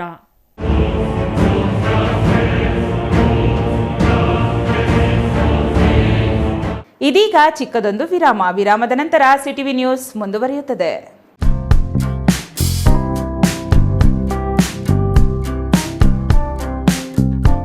ಅಸ್ತ್ರ ಕ್ಲಿನಿಕ್, ನೋವು ನಿವಾರಣೆ ಮತ್ತು ಕ್ಷೇಮ clinic, opposite to railway station, Chamarajpet, Chikkaballapura town. Mobile ಸಂಖ್ಯೆ 8310196623. ಚಿಕ್ಕಬಳ್ಳಾಪುರದಲ್ಲಿ 5 ವರ್ಷಗಳಿಂದ ಉತ್ತಮ ಸೇವೆಯನ್ನ ನೀಡುತ್ತಿದೆ ಅಸ್ತ್ರ ಕ್ಲಿನಿಕ್. ನಿಮಗೆ ಯಾವುದೇ ರೀತಿಯ ನೋವುಗಳಿರಲಿ ಒಮ್ಮೆ ಭೇಟಿ ಕೊಡಿ ಅಸ್ತ್ರ ಕ್ಲಿನಿಕ್ಗೆ. ಡಾಕ್ಟರ್ ಶ್ರವಣ್ ಕುಮಾರ್ ಅವರು ಯಾವುದೇ ಶಸ್ತ್ರಚಿಕಿತ್ಸೆ ಇಲ್ಲದೆ ಆಧುನಿಕ ರೀತಿಯ ಚಿಕಿತ್ಸೆಯನ್ನ ನೀಡುತ್ತಾರೆ. ನಮ್ಮಲ್ಲಿ ಲಭ್ಯವಿರುವ ಚಿಕಿತ್ಸೆಗಳು: ಸ್ಕ್ಯಾನಿಂಗ್ ಮೂಲಕ ನಿಮ್ಮ ನೋವನ್ನು ಪತ್ತೆ ಹಚ್ಚಿ ಇಂಜೆಕ್ಷನ್ ಮೂಲಕ ನೋವು ನಿವಾರಣೆ ಮಾಡುತ್ತಾರೆ. ಯಾವುದೇ ಹಳೆಯ ನೋವುಗಳಿರಲಿ ಇಲ್ಲಿದೆ ಸೂಕ್ತವಾದ ಚಿಕಿತ್ಸೆ. ರೀಜನರೇಟಿವ್ ಥೆರಪಿ, ಕೀಲು ನೋವು, ಸಂಧಿವಾತ, migraine, cancer, frozen shoulder, sciatica, ನರಗಳ ದೌರ್ಬಲ್ಯ ರೋಗಗಳಿಗೆ ಸೂಕ್ತ ಚಿಕಿತ್ಸೆ ಪಡೆಯಬಹುದು. Integrative medicine, physiotherapy and wellness, weight management, nutrition treatment ಲಭ್ಯವಿದೆ. ಸೂಕ್ತವಾದ ಚಿಕಿತ್ಸೆಗಾಗಿ ನೀವು ಅಲ್ಲಿ ಇಲ್ಲಿ ಅಲಿಯಬೇಕಿಲ್ಲ. ಒಮ್ಮೆ ಭೇಟಿ ಕೊಡಿ ನಮ್ಮ ಅಸ್ತ್ರ ಕ್ಲಿನಿಕ್ಗೆ. ಅಸ್ತ್ರ ಕ್ಲಿನಿಕ್ ನೋವು ನಿವಾರಣೆ ಮತ್ತು ಕ್ಷೇಮ clinic, opposite railway station, Chamarajpet, Chikkaballapura town. Mobile ಸಂಖ್ಯೆ 8310196623.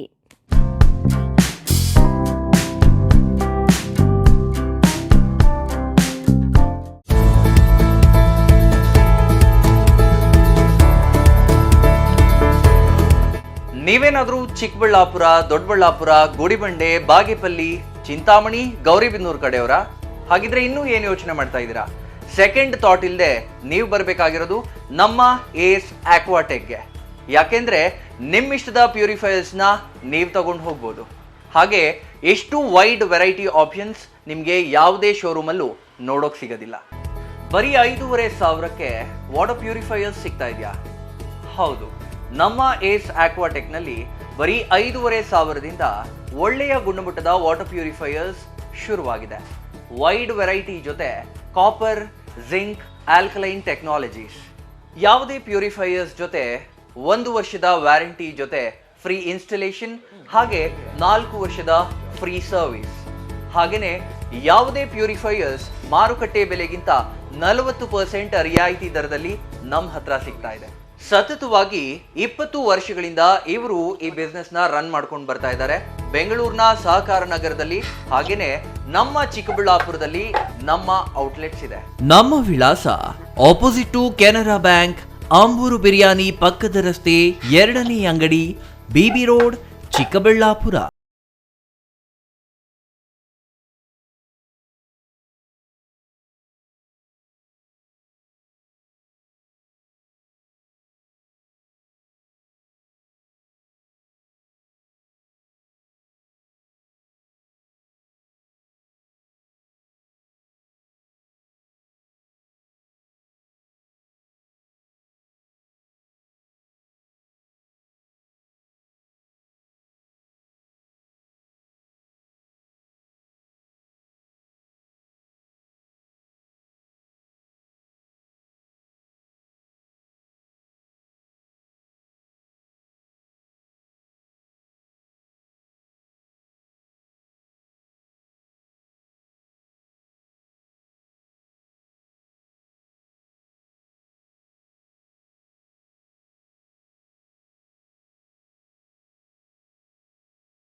ವಿರಾಮದ ನಂತರ ಸಿಟಿವಿ ನ್ಯೂಸ್ಗೆ ಸ್ವಾಗತ.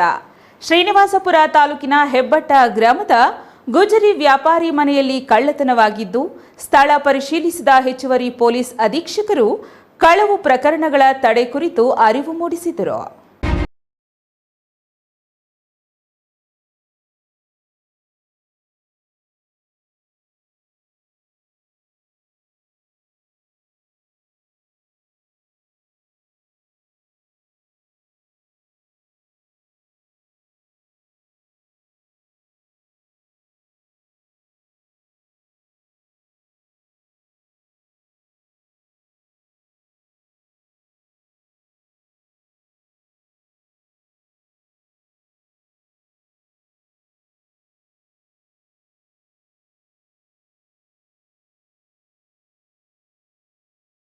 ಕಿನ ಹೆಬ್ಬಟ್ಟ ಗ್ರಾಮದ ಗುಜರಿ ವ್ಯಾಪಾರಿ ತಾನು ಗುಜರಿ ವಸ್ತುಗಳು ಮಾರಾಟ ಮಾಡಿ ಸುಮಾರು ವರ್ಷಗಳಿಂದ ಕೂಡಿಟ್ಟಿದ್ದ ಸುಮಾರು 4 ಲಕ್ಷ ರೂಪಾಯಿ ನಗದು ಹಾಗೂ 10 ಗ್ರಾಂ ಚಿನ್ನ ಬುಧವಾರ ರಾತ್ರಿ ಕಳ್ಳರು ಕದ್ದಿದ್ದಾರೆ.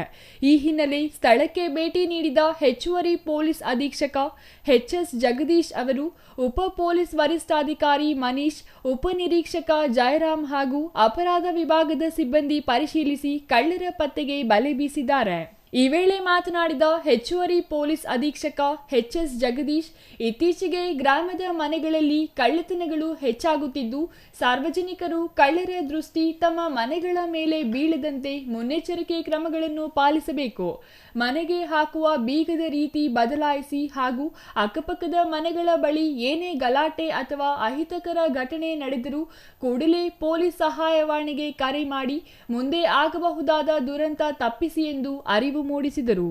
ಆಮೇಲೆ ಕೆಲವರು ಏನು ಮಾಡ್ತಾರೆ, ಸೆಂಟ್ರಲ್ ನೋಡಿ ಅಷ್ಟು ದೊಡ್ಡ ಗೇಟ್ ಮಾಡಿಸಿದ್ದಾರೆ, ಅದಕ್ಕೊಂದು ಬೀಗ ಹಾಕಿದ್ದಾರೆ. ಏನು ಉಪಯೋಗ ಬಂತು? ಆ ಬೀಗ ಒಂದು ರಾಡ್ತಾ ಬರ್ತಾನೆ, ಮುರಿತಾನೆ, ಒಳಗೆ ಎಂಟ್ರಾಗಿ ದುಡ್ಡೆಲ್ಲ ಕಳ್ತನ ಮಾಡ್ತಾರೆ. ಅದಲ್ಲ, ಸೆಂಟ್ರಲ್ ಲಾಕ್ ಮಾಡಿಸಿ, ಡೋರ್ ಲಾಕ್ಗಳು ಬರ್ತಾವೆ ಅಂತ ಹೇಳ್ತಾರಲ್ಲ, ಆ ಥರದ್ದು ಮಾಡಿಸ್ಬಿಟ್ರೆ ಆಗೇನಾಗ್ತದೆ, ಅವ್ನಿಗೆ ಡೌಟ್ ಆಗ್ತದೆ, ಒಳಗಿದಾರ ಹೊರಗಿದಾರ ಅಂತ. ಕೆಲವ್ರು ಏನು ಮಾಡ್ತಾರೆ, ಸೆಂಟ್ರಲ್ ಲಾಕು ಮಾಡ್ತಾರೆ, ಅದಕ್ಕೆ ಚಿಲ್ಕ ಹಾಕೊಂಡು ಹೋಗ್ಬಿಡ್ತಾರೆ, ಬೋಲ್ಟ್ ಹಾಕೊಂಡು ಹೋಗ್ತಾರೆ. ಬೋಲ್ಟ್ ಹಾಕಿದ್ರೆ ಏನರ್ಥ, ಪುನಃ ಯಾರೂ ಇಲ್ಲ ಅಂತ. ಹಾಗೆ ಗೇಟ್ಗಳಿಗೂ ಅಷ್ಟೇ, ಒಳಗಡೆಯಿಂದ ಬೀಗ ಹಾಕಿ ಲಾಕ್ ಮಾಡ್ಕೊಂಡ್ರೆ ಏನು ಅನ್ಸೋದಿಲ್ಲ, ಹೊರಗಡೆಗೆ ಲಾಕ್ ಮಾಡಿದ್ರೆ ಅಲ್ಲಿ ಯಾರು ಇಲ್ಲ ಅಂತಾರೆ. ಇವೆಲ್ಲ ಸಣ್ಣ ವಿಚಾರಗಳು. ಯಾಕೆಂದರೆ ನೀವು 1 ವರ್ಷ 2 ವರ್ಷ 3 ವರ್ಷ ಮಾಡಿದಂಥ ದುಡ್ಡೆಲ್ಲನೂ ಅದು ಬಂಗಾರ ಎಲ್ಲನೂ ಮನೇಲಿ ಇಟ್ಟಿದ್ರೆ ಕಳ್ತನ ಮಾಡ್ಕೊಂಡು ಹೋಗ್ಬಿಡ್ತಾರೆ. ಅದಕ್ಕೆ ಆದಷ್ಟು ಹಣವನ್ನು ಬ್ಯಾಂಕಲ್ಲಿಡಿ. ಈಗೇನು ATM ಕಾರ್ಡ್ ಇದ್ದಾವೆ, ಎಲ್ಲಿಂದ ಬೇಕಾದ್ರಲ್ಲಿ ತೊಗೊಂಬರ್ಬೋದು, ಯಾವಾಗ ಬೇಕಾದ್ರೂ ತೊಗೋಬೋದು. ಬಂಗಾರ ಏನಾದ್ರು ದಿನ ಏನಾದ್ರು ಮದುವೆಗೆ ಹೋಗ್ತೀರಾ, ದಿನ ಏನಾದ್ರು ಹಾಕೊಂಡು ಓಡಾಡ್ತಾರಾ? ಇಲ್ಲ. ಅದರಿಂದ ಬಂಗಾರನ ಬ್ಯಾಂಕಲ್ಲಿಡಿ, ಅದು ಸೇಫ್ಟಿ ಇರ್ತದೆ. ಆನಂತರ ಬೇಕಾದಾಗ ಹೋಗ್ಬಿಟ್ಟು ಒಂದಿನ ತರಿಸ್ಕೊಳ್ಳಿ, ನಿಮ್ಮ ಮಕ್ಕಳ ಹೆಸರಲ್ಲೋ ಅಥವಾ ಯಾರ ಓಡಾಡುವಂಥ ಹೆಸರಲ್ಲೇ ಇಡಿ. Chandrashekar, CTV news, Srinivaspur.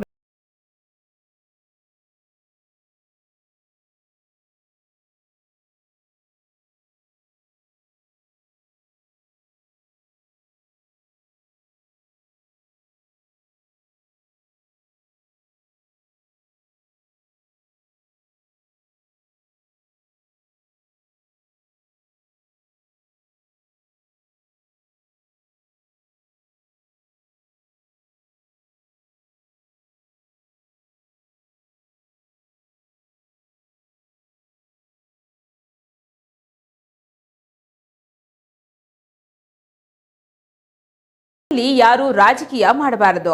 ದೊಡ್ಡಕರೇನಹಳ್ಳಿ ಗ್ರಾಮಕ್ಕೆ 2 ಕೋಟಿ ಅನುದಾನ ಶಾಸಕರು ನೀಡಿದ್ದಾರೆ ಎಂದು ಮುಖಂಡ ಚಿಕ್ಕ ಹನುಮೇಗೌಡ ಹೇಳಿದರು. ನೆಲಮಂಗಲದ ಖಾಸಗಿ ಹೋಟೆಲ್ನಲ್ಲಿ ನಡೆದ ಸುದ್ದಿಗೋಷ್ಠಿಯಲ್ಲಿ ಮಾತನಾಡಿದ ಅವರು, ಇತ್ತೀಚೆಗೆ ಬಿಜೆಪಿ ಮತ್ತು ವ್ಯಕ್ತಿಗಳು ಆರೋಪ ಮಾಡಿರುವುದು ಶುದ್ಧ ಸುಳ್ಳು ಎಂದರು.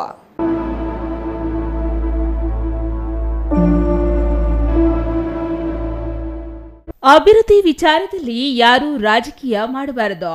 ದೊಡ್ಡಕರೇನಹಳ್ಳಿ ಗ್ರಾಮಕ್ಕೆ 2 ಕೋಟಿ ಅನುದಾನ ಶಾಸಕರು ನೀಡಿದ್ದಾರೆ ಎಂದು ಮುಖಂಡ ಚಿಕ್ಕ ಹನುಮೇಗೌಡ ಹೇಳಿದರು.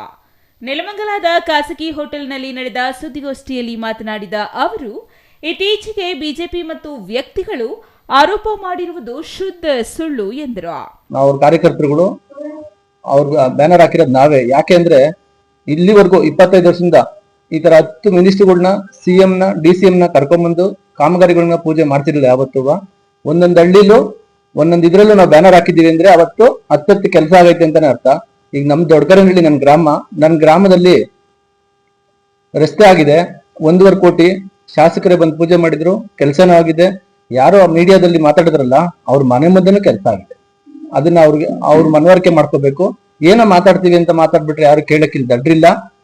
ಜನಗಳನ್ನ ವಿರೋಧ ಪಕ್ಷದ ಕೆಲಸನೇ ವಿರೋಧ ಮಾಡೋದು, ಎಚ್ಚರಿಸೋದು. ಹಂಗಂತ ಊಟ ತಿಂದು ನಾನು ಊಟನೇ ತಿಂದಿಲ್ಲ ಅಂತ ಹೇಳೋದಲ್ಲ. ಹಂಗಾಗಿ ದಯವಿಟ್ಟು ಮಾತಾಡುವಾಗ ಒಂದು ಹಿಡಿತದಲ್ಲಿ ಇರ್ಬೇಕು. ನೀವು ಅವ್ರು ಯಾರು ಮಾತಾಡೋರು ಇರ್ತಾರಲ್ಲ, ಅವ್ರ ಸುತ್ತಮುತ್ತ ಇರ್ತಿರಲ್ಲ, ಅವ್ರಿಗೆ ಎಚ್ಚರಿಕೆನೇ ಹೇಳ್ಬೇಕು, ಇಲ್ಲಪ್ಪ ನೀನ್ ಮಾತಾಡ್ತಾ ಇರೋದು ತಪ್ಪು ಅಂತ ಹೇಳ್ಬೇಕು. ಮತ್ತೆ ಕೆಲವರು ದಯವಿಟ್ಟು ಇಂಥ ಮಾಧ್ಯಮದವರೇ ಅಂತ ನಾನು ಹೇಳಲ್ಲ, ಯಾರೇ ಮಾಧ್ಯಮದವರು ಏನೋ ಒಂದು ಮಾತಾಡುವಾಗ ನೀವು ಮೈಕ್ ಹಿಡಿತಾ ಇದ್ದೀರ ಅಂದ್ರೆ ಅವ್ನು ತಪ್ಪು ಮಾತಾಡ್ತಾನೋ ಸರಿ ಮಾತಾಡ್ತಾನೋ ಇಂಪಾರ್ಟೆನ್ಸ್ ಕೊಡ್ಬೇಕಾ ಕೊಡಬಾರ್ದು ಅಂತ ದಯವಿಟ್ಟು ನೀವು ಅದನ್ನ ಅರ್ಥ ಮಾಡ್ಕೊಬೇಕು. ಯಾಕೆಂದ್ರೆ ನಮ್ ನೆಲಮಂಗಲದಲ್ಲಿ ನೀವು ನೋಡಿರ್ಬೋದು, ಒಬ್ಬ ಮಿನಿಸ್ಟರ್ ಕರ್ಕೊಂಡ್ಬಂದವ್ರೆ ನಾವು ಬ್ಯಾನರ್ ಹಾಕಿದೀವಿ, ತ್ಯಾಮಗೊಂಡು ರಸ್ತೆ, ಜಾರಕಿಹೊಳಿ ಅವ್ರು ಬಂದರೆ ತ್ಯಾಮಗೊಂಡು ರಸ್ತೆ ಆಗಿದೆ. ಇವತ್ತು ನೋಡಿದ್ರೆ ಈಗ ಅದು ಡೆಲ್ಲಿಗೆ ಹೋಗುತ್ತಾ? ಹಳ್ಳಿಗೆ ಹೋಗೋದು. ಎಷ್ಟು ಹಳ್ಳಿಗಳ ಕನೆಕ್ಟ್ ಮಾಡುತ್ತೆ ತ್ಯಾಮಗೊಂಡು ರಸ್ತೆ ಅಲ್ವಾ? ನೆಕ್ಸ್ಟ್ ಸಂಡಗಪ್ಪ ರಸ್ತೆ, ಅಲ್ಲೊಬ್ರು ಬಂದು ಮಿನಿಸ್ಟರ್ ಪೂಜೆ ಮಾಡೋರೆ. ಇದು ತ್ಯಾಮಗೊಂಡು ರಸ್ತೆ, ಸಂಡಗಪ್ಪ ರಸ್ತೆ ಎಲ್ಲಿಗೆ ಹೋಗುತ್ತದು? ಬೆಂಗಳೂರಿಗೆ ಹೋಗುತ್ತಾ? ಇಲ್ಲ ತಾನೆ, ನಮ್ಮ ಹಳ್ಳಿಗಳಿಗೆ ಕನೆಕ್ಟ್ ಆಗುತ್ತೆ. ಅದನ್ನ ಚತುಷ್ಪಥ ರಸ್ತೆ ಮಾಡಿದ್ದಾರೆ. ಈಗ ನಮ್ಗೆ ಗಣೇಶನ್ ಕಡ್ಲೆಕಾಯಿ ಪರಿಚಯ ಆಯ್ತು. ಸುಮಾರು ಜನ ಆ ರಸ್ತೆ ಆಗ್ತಾ ಇರೋದ್ ನೋಡಿ ಬಾಯಿ ಮೇಲೆ ಕೈ ಇಟ್ಕೊಂಡ್ರು. ಈ ತರ MLA ನಮ್ಗೆ ಸಿಕ್ಕುದ್ರಲ್ಲ, ಇದು ನಮ್ ಪುಣ್ಯ ಅಂತ ಅನ್ಕೊಂಡ್ರು. ಹಾಗೇನೆ ಜಮೀರ್ ಅಹಮದ್ ಅವ್ರು ಬಂದಿದ್ರು, ಅವರು ಕೊಳಚೆ ನಿರ್ಮಲಾ ಇದರಿಂದ ಬಂದಿದ್ದು. ಅವ್ರು ಬಂದು ಪೂಜೆ ಮಾಡಿದಾಗೂ ನಾವು ಬ್ಯಾನರ್ ಹಾಕಿದ್ದು. ಬ್ಯಾನರ್ ಏನಕ್ಕೆ ಹಾಕಿದ್ದು? ಪಾಪ ಅಲ್ಲಿರೋ ಎಷ್ಟೋ ಹಿಂದುಳಿದ ಸಮುದಾಯಗಳು ಬದಿಕೊಂಡ್ರು. ಅಲ್ಲಿ ಮನೆಗಳು ಕಟ್ಕೊಡ್ತೀವಿ, ವಸತಿ ಸಮುಚ್ಚಯ ಮಾಡ್ಕೊಡ್ತೀವಿ ಅಂತ ಹೇಳ್ಬಿಟ್ಟು ಅವ್ರು ಮಾತು ಕೊಟ್ಟು ಕೆಲಸನ ಅವತ್ತೇ ಇದನ್ನ ಮಾಡಿಸ್ಬಿಟ್ಟು ಹೋದ್ರು.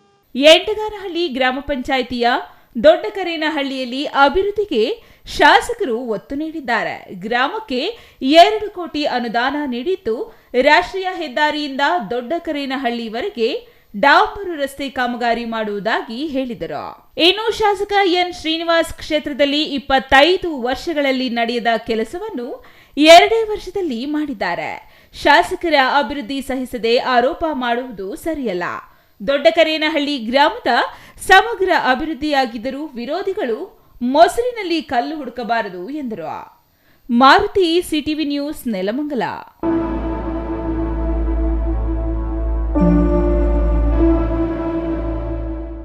ಕಂದಾಯ ಅಧಿಕಾರಿ ಸಿಬ್ಬಂದಿ ನಿಮ್ಮ ಮನೆ ಬಾಗಿಲಿಗೆ ಬಂದಿದ್ದು, ಮೃತಪಟ್ಟ ನಿಮ್ಮ ಹಿರಿಯರ ಹೆಸರಿನಲ್ಲೇ ಇರುವ ಸ್ಥಳಗಳ ದಾಖಲೆಗಳನ್ನು, ಆಸ್ತಿಗಳ ದಾಖಲೆಗಳನ್ನು ಕುಟುಂಬದ ವಾರಸುದಾರರ ಹೆಸರಿಗೆ ಮಾಡಿಕೊಂಡು ನಿಮ್ಮ ಆಸ್ತಿಯನ್ನು ಸುಭದ್ರವಾಗಿಟ್ಟುಕೊಳ್ಳಿ, ದಾಖಲೆಗಳನ್ನು ಜೋಪಾನ ಮಾಡಿಕೊಳ್ಳಿ ಎಂದು ತಹಸೀಲ್ದಾರ್ ಗಗನ ಸಿಂಧು ಮನವಿ ಮಾಡಿದರು.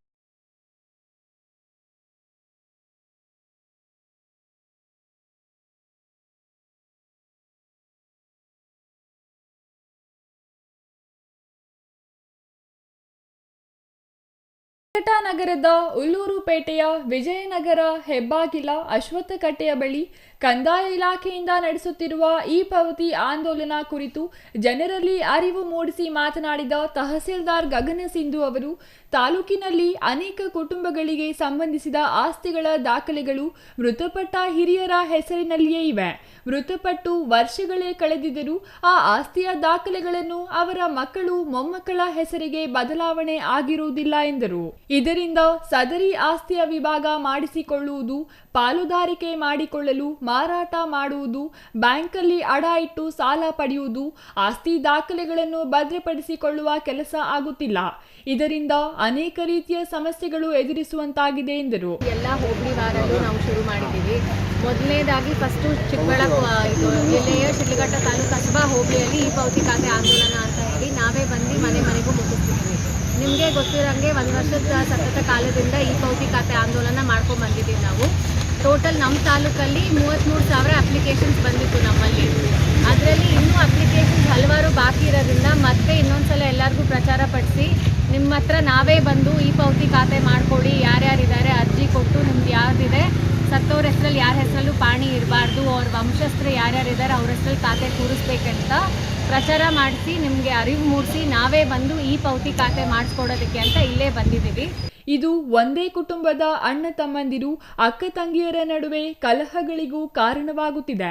ಇದೆಲ್ಲದನ್ನು ಗಮನಿಸಿ ಸರ್ಕಾರವು ಪಾವತಿ ಖಾತೆ ಆಂದೋಲನವನ್ನು ಕಂದಾಯ ಇಲಾಖೆ ಮೂಲಕ ಹಮ್ಮಿಕೊಂಡಿದ್ದು, ಕಂದಾಯ ಇಲಾಖೆ ಸಿಬ್ಬಂದಿ ನಿಮ್ಮ ಮನೆ ಬಾಗಿಲಿಗೆ ಬಂದಿದ್ದಾರೆ. ಅಗತ್ಯ ದಾಖಲೆಗಳನ್ನು ಹಾಜರುಪಡಿಸಿ ಕುಟುಂಬದ ಎಲ್ಲರೂ ಒಮ್ಮತದಿಂದ ನಿರ್ಧಾರ ಮಾಡಿ ಆಸ್ತಿಯ ಈ ಪಾವತಿ ಖಾತೆ ಮಾಡಿಸಿಕೊಳ್ಳಿ. ನಿಮ್ಮ ಆಸ್ತಿಗಳನ್ನು ಹಾಗೂ ಆಸ್ತಿಯ ದಾಖಲೆಗಳನ್ನು ಭದ್ರಪಡಿಸಿಕೊಳ್ಳಿ. ಇದರಿಂದ ನೀವು ಪಾವತಿ ಖಾತೆಗಾಗಿ ತಾಲೂಕು ಕಚೇರಿ, ನಾಡ ಕಚೇರಿಗೆ ವಿನಾಕಾರಣ ಅಲೆದಾಡುವ ತಾಪತ್ರಯ ತಪ್ಪಲಿದೆ. ಹಣ, ಸಮಯ ಉಳಿತಾಯ ಆಗಲಿದೆ ಎಂದರು. ಪಾವತಿ ಖಾತೆ ಆಂದೋಲನಕ್ಕೆ ಸಂಬಂಧಿಸಿದ ಏನಾದರೂ ಅನುಮಾನ, ಸಮಸ್ಯೆಗಳು ಇದ್ದಲ್ಲಿ ಹೇಳಿ ಎಂದು ಕೆಲಕಾಲ ಜನರೊಂದಿಗೆ ಚರ್ಚಿಸಿದರು. ಛಾಯಾ ರಮೇಶ್, ಸಿಟಿವಿ ನ್ಯೂಸ್.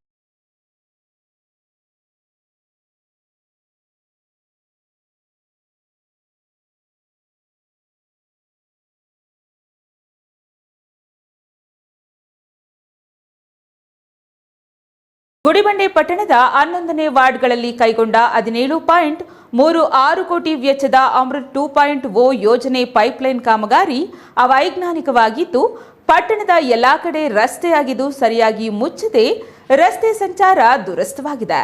ಇದರಿಂದ ನಾಗರಿಕರು ತೀವ್ರ ಸಂಕಷ್ಟ ಎದುರಿಸುವಂತಾಗಿದೆ.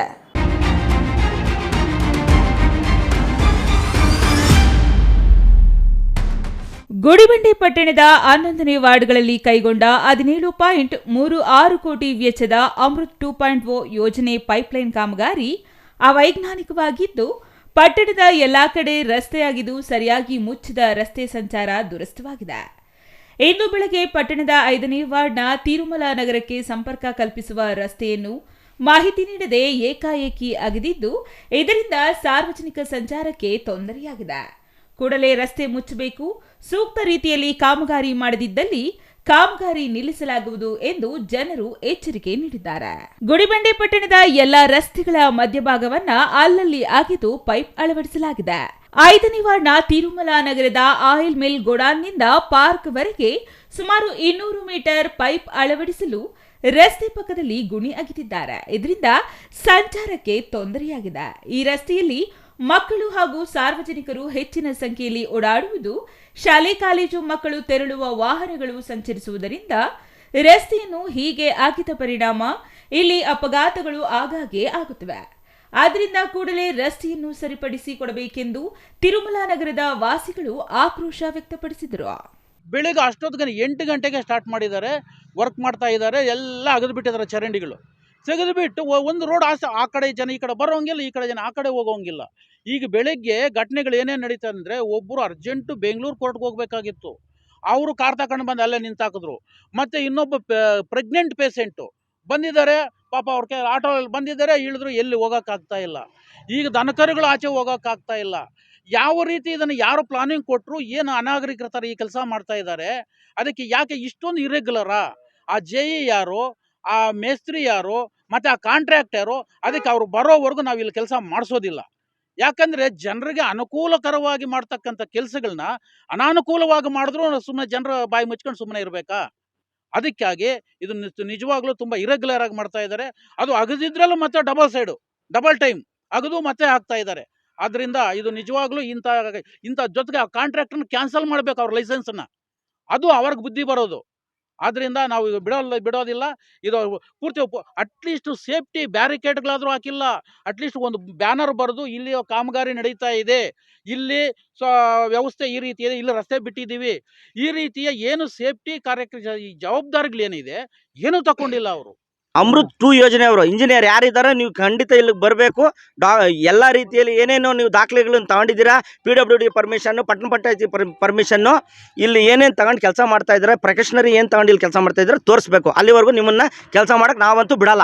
ಈಗಾಗಲೇ ಇದೇ ರಸ್ತೆಯಲ್ಲಿ ಗ್ರಾಮೀಣ ಕುಡಿಯುವ ನೀರು ಮತ್ತು ನೈರ್ಮಲ್ಯ ಇಲಾಖೆಯವರು ಜಲಜೀವನ್ ಮಿಷನ್ ಯೋಜನೆಯಡಿ 1 ವಾರದ ಹಿಂದೆ ರಸ್ತೆ ಅಗೆದು ಪೈಪ್ಲೈನ್ ಅಳವಡಿಸಿ ಗುಣಿ ಮುಚ್ಚಿದ್ದಾರೆ. ಮತ್ತೆ ಇದೇ ಜಾಗದಲ್ಲಿ ಅಮೃತ್ 2.0 ಅವರು ಗುಣಿ ಅಗೆದು ಮತ್ತೊಂದು ಪೈಪ್ಲೈನ್ ಅಳವಡಿಸುತ್ತಿರುವುದು ಆಕ್ರೋಶಕ್ಕೆ ಕಾರಣವಾಗಿದೆ. ಒಂದೇ ಸಲ 2 ಇಲಾಖೆಯವರು ಸೇರಿ ಕೆಲಸ ಮಾಡಿದರೆ ಹಣ ಉಳಿಯುತ್ತದೆ, ಸಾರ್ವಜನಿಕ ತೊಂದರೆ ಆಗುವುದಿಲ್ಲ. ಅದು ಬಿಟ್ಟು ಒಬ್ಬೊಬ್ಬರು ಒಂದೊಂದು ಸಾರಿ ಪದೇ ಪದೇ ರಸ್ತೆ ಅಗೆಯುವುದು ಅವೈಜ್ಞಾನಿಕ ಎಂದು ಆಕ್ರೋಶ ವ್ಯಕ್ತಪಡಿಸಿದರು. ಇನ್ನು ಸ್ಥಳಕ್ಕೆ ಆಗಮಿಸಿದ JE ವಿಶ್ರಾಂತ್ ಕಾಮಗಾರಿ ವೀಕ್ಷಿಸಿ ಮುಂದೆ ಈ ರೀತಿಯ ಆಗದಂತೆ ಸಂಬಂಧಿಸಿದವರಿಗೆ ಸೂಚನೆ ನೀಡುವುದಾಗಿ ಭರವಸೆ ನೀಡಿದರು. Satish Babu CTV news, Gudibande.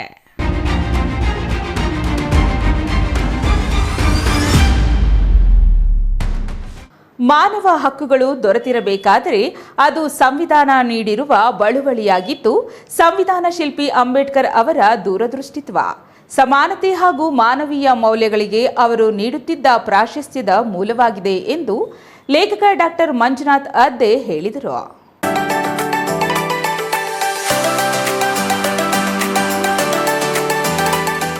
ದೊಡ್ಡಬಳ್ಳಾಪುರ ನಗರದ ಕನ್ನಡ ಜಾಗೃತ ಭವನದಲ್ಲಿ ಕರ್ನಾಟಕ ಜ್ಞಾನ ವಿಜ್ಞಾನ ಸಮಿತಿಯಿಂದ ಸಂವಿಧಾನ ಸಮರ್ಪಣಾ ದಿನ ಹಾಗೂ ಮಾನವ ಹಕ್ಕುಗಳ ದಿನಾಚರಣೆ ಅಂಗವಾಗಿ ನಡೆದ ವಿಚಾರ ಸಂಕಿರಣದಲ್ಲಿ ಅಂಬೇಡ್ಕರ್ ದೃಷ್ಟಿಯಲ್ಲಿ ಮಾನವ ಹಕ್ಕುಗಳು ವಿಷಯ ಕುರಿತು ಮಾತನಾಡಿದ ಲೇಖಕ ಮಂಜುನಾಥ ಅದ್ದೆ, ಯಾವುದೇ ದೇಶ ಅರ್ಥ ಮಾಡಿಕೊಳ್ಳಬೇಕಾದರೆ ಅದರ ರಾಜಕೀಯ, ಸಾಂಸ್ಕೃತಿಕ, ಆರ್ಥಿಕ ಚರಿತ್ರೆಯ ಜೊತೆಗೆ ಸಾಮಾಜಿಕ ಚರಿತ್ರೆ ಅರ್ಥ ಮಾಡಿಕೊಳ್ಳಬೇಕು.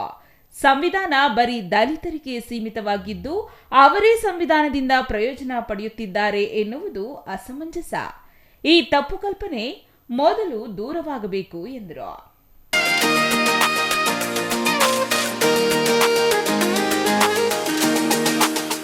ಇನ್ನು ಮತದಾನದ ಹಕ್ಕು ಮೊದಲು ಜಮೀನ್ದಾರರಿಗೆ ಹಾಗೂ ಗಣ್ಯರಿಗೆ ಮಾತ್ರ ಸೀಮಿತವಾಗಿತ್ತು. ಮಹಿಳೆಯರಿಗೆ ಅಧಿಕಾರವಿರಲಿ, ಮತದಾನದ ಹಕ್ಕೇ ಇರದಂತೆ ಮಾಡುವ ಹುನ್ನಾರಗಳು ನಡೆಯುತ್ತಿತ್ತು. ಸಂವಿಧಾನದಲ್ಲಿನ ಸಮಾನತೆ, ಭ್ರಾತೃತ್ವಗಳಿಂದಾಗಿ ಇಂದು ಎಲ್ಲರಿಗೂ ಮತದಾನದ ಹಕ್ಕು ಸಿಕ್ಕಿದೆ. ಎಲ್ಲ ವರ್ಗದವರಿಗೆ ಶಿಕ್ಷಣ, ರಾಜಕೀಯ, ಸಾಮಾಜಿಕ ಕ್ಷೇತ್ರಗಳಲ್ಲಿ ಪ್ರಾತಿನಿಧ್ಯ ಸಿಕ್ಕಿದೆ. ಪುರೋಹಿತಶಾಹಿ ವ್ಯವಸ್ಥೆಯಲ್ಲಿ ನಲುಗಿದ ಶೋಷಿತರು ಇಂದು ನಿರಾಳವಾಗಿದ್ದಾರೆ. ವಿಶೇಷವಾಗಿ ಮಹಿಳೆಯರು ಕೃಷಿ ಮೊದಲಾದ ಕಸುಬುಗಳಲ್ಲಿ 75% ಶ್ರಮದಾನ ಮಾಡುತ್ತಿದ್ದರು.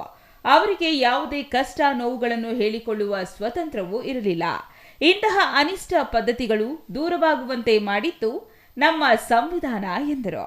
Mahesh, CTV news, Doddaballapura.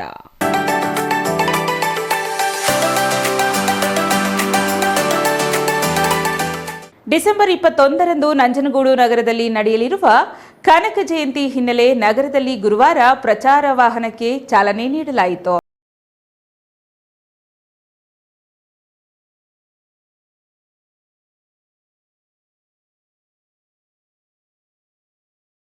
ನಗರದ ಕನಕ ಸಮುದಾಯ ಭವನದ ಆವರಣದಲ್ಲಿ ಶ್ರೀ ಕಾಗಿನೆಲೆ ಕನಕ ಪೀಠದ ಶ್ರೀ ಶಿವಾನಂದಪುರಿ ಸ್ವಾಮೀಜಿಗಳು ವಾಹನಕ್ಕೆ ಪೂಜೆ ಸಲ್ಲಿಸುವ ಮೂಲಕ ಚಾಲನೆ ನೀಡಿ ಮಾತನಾಡಿ, ಡಿಸೆಂಬರ್ 21ರಂದು ಶ್ರೀ ಕನಕದಾಸರ ಜಯಂತಿ ನಂಜನಗೂಡಿನಲ್ಲಿ ಅದ್ದೂರಿಯಾಗಿ ಆಚರಣೆ ಮಾಡಲು ತೀರ್ಮಾನಿಸಲಾಗಿದೆ. ಅಂದಿನ ದಿನ ಸಮಾಜದ ಜನ ಸೇರಿದಂತೆ ಎಲ್ಲ ಸಮಾಜದ ಜನರು ಹೆಚ್ಚಿನ ಸಂಖ್ಯೆಯಲ್ಲಿ ಸೇರಬೇಕೆಂಬ ಉದ್ದೇಶದಿಂದ ಪ್ರಚಾರ ರಥವನ್ನು ತಾಲೂಕಿನ ಪ್ರತಿ ಗ್ರಾಮಗಳಿಗೂ ತೆರಳಿ ಜಯಂತಿ ನಡೆಯುವ ಬಗ್ಗೆ ತಿಳಿಸಿ ಹೆಚ್ಚಿನ ಸಂಖ್ಯೆಯಲ್ಲಿ ಜನರು ಆಗಮಿಸಿ ಕಾರ್ಯಕ್ರಮವನ್ನು ಯಶಸ್ವಿಗೊಳಿಸಬೇಕೆಂದು ಕರೆ ನೀಡಿದರು. ತಾಲೂಕು ನೌಕರರ ಸಂಘದ ವತಿಯಿಂದ ಹಾಗೂ ಸಮಾಜದ ಬಂಧುಗಳಿಂದ ಆಗಬೇಕಾದ ಈ ಕಾರ್ಯಕ್ರಮಕ್ಕೆ ತಾಲೂಕಿನಾದ್ಯಂತ ಪ್ರಚಾರಕ್ಕೋಸ್ಕರ ಈ ಪ್ರಚಾರ ಸಮಿತಿಯನ್ನು ರಚನೆ ಮಾಡಿ ಇವತ್ತಿನಿಂದ ತಾಲೂಕಿನಾದ್ಯಂತ ನಮ್ಮ ಕನಕದಾಸರ ಭಾವಚಿತ್ರದ ಮೆರವಣಿಗೆ ಮಾಡ್ತಾ 21ನೇ ತಾರೀಕು ಎಲ್ಲ ಭಕ್ತಾದಿಗಳು ಸಕ್ರಿಯವಾಗಿ ಕನಕ ಜಯಂತಿಯಲ್ಲಿ ಕಾರಲ್ಲಿ ಪೋಸ್ಟ್ಗಳು ಈ ಕಾರ್ಯಕ್ರಮವನ್ನು ಕೇಳ್ಕೊಳ್ತಾ ಈ ಕಾರ್ಯಕ್ರಮ ಯಶಸ್ವಿಯಾಗಲಿ ಅಂತ ಪರಮಾತ್ಮನಲ್ಲಿ ಪ್ರಾರ್ಥಿಸ್ತಾ.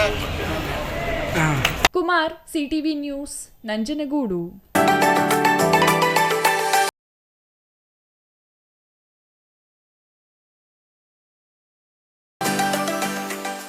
ಇದೀಗ ಚಿಕ್ಕದೊಂದು ವಿರಾಮ. ವಿರಾಮದ ನಂತರ ಸಿಟಿವಿ ನ್ಯೂಸ್ ಮುಂದುವರಿಯುತ್ತದೆ.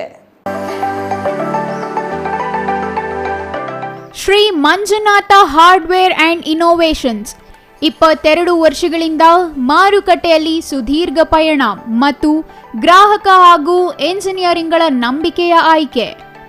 ಅತ್ಯುತ್ತಮ ಗುಣಮಟ್ಟ, ಪ್ರಾಮಾಣಿಕ ಬೆಲೆ. Engineer choices, architect choices, corporates house owners, carpenter choices, hardware dealers ಹಾಗೂ ಇನ್ನಿತರರಿಗೆ ಹೋಲ್ಸೇಲ್ ದರದಲ್ಲಿ ಸಿಗುವ ಸ್ಥಳವೇ ಶ್ರೀ ಮಂಜುನಾಥ ಹಾರ್ಡ್ವೇರ್ ಮತ್ತು ಇನ್ನೋವೇಷನ್ಸ್. ವಿವಿಧ ರೀತಿಯ ವಿನ್ಯಾಸಗಳುಳ್ಳ ಡೆಕೋರೇಟಿವ್, ಪ್ರೊಟೆಕ್ಟಿವ್, ಫಂಕ್ಷನಲ್ ಹಾಗೂ ಉತ್ತಮ ದರದಲ್ಲಿ ಗುಣಮಟ್ಟದ ಹಾರ್ಡ್ವೇರ್ ವಸ್ತುಗಳು ನಮ್ಮಲ್ಲಿ ದೊರಕುತ್ತದೆ. ವಿಳಾಸ: ರಿಲಯನ್ಸ್ ಪೆಟ್ರೋಲ್ ಬಂಕ್ ಹತ್ತಿರ, ಬಿಬಿ ರಸ್ತೆ, ಚಿಕ್ಕಬಳ್ಳಾಪುರ. ಮೊಬೈಲ್ ಸಂಖ್ಯೆ 9739393927, ಮತ್ತೊಂದು ಸಂಖ್ಯೆ 9008680303.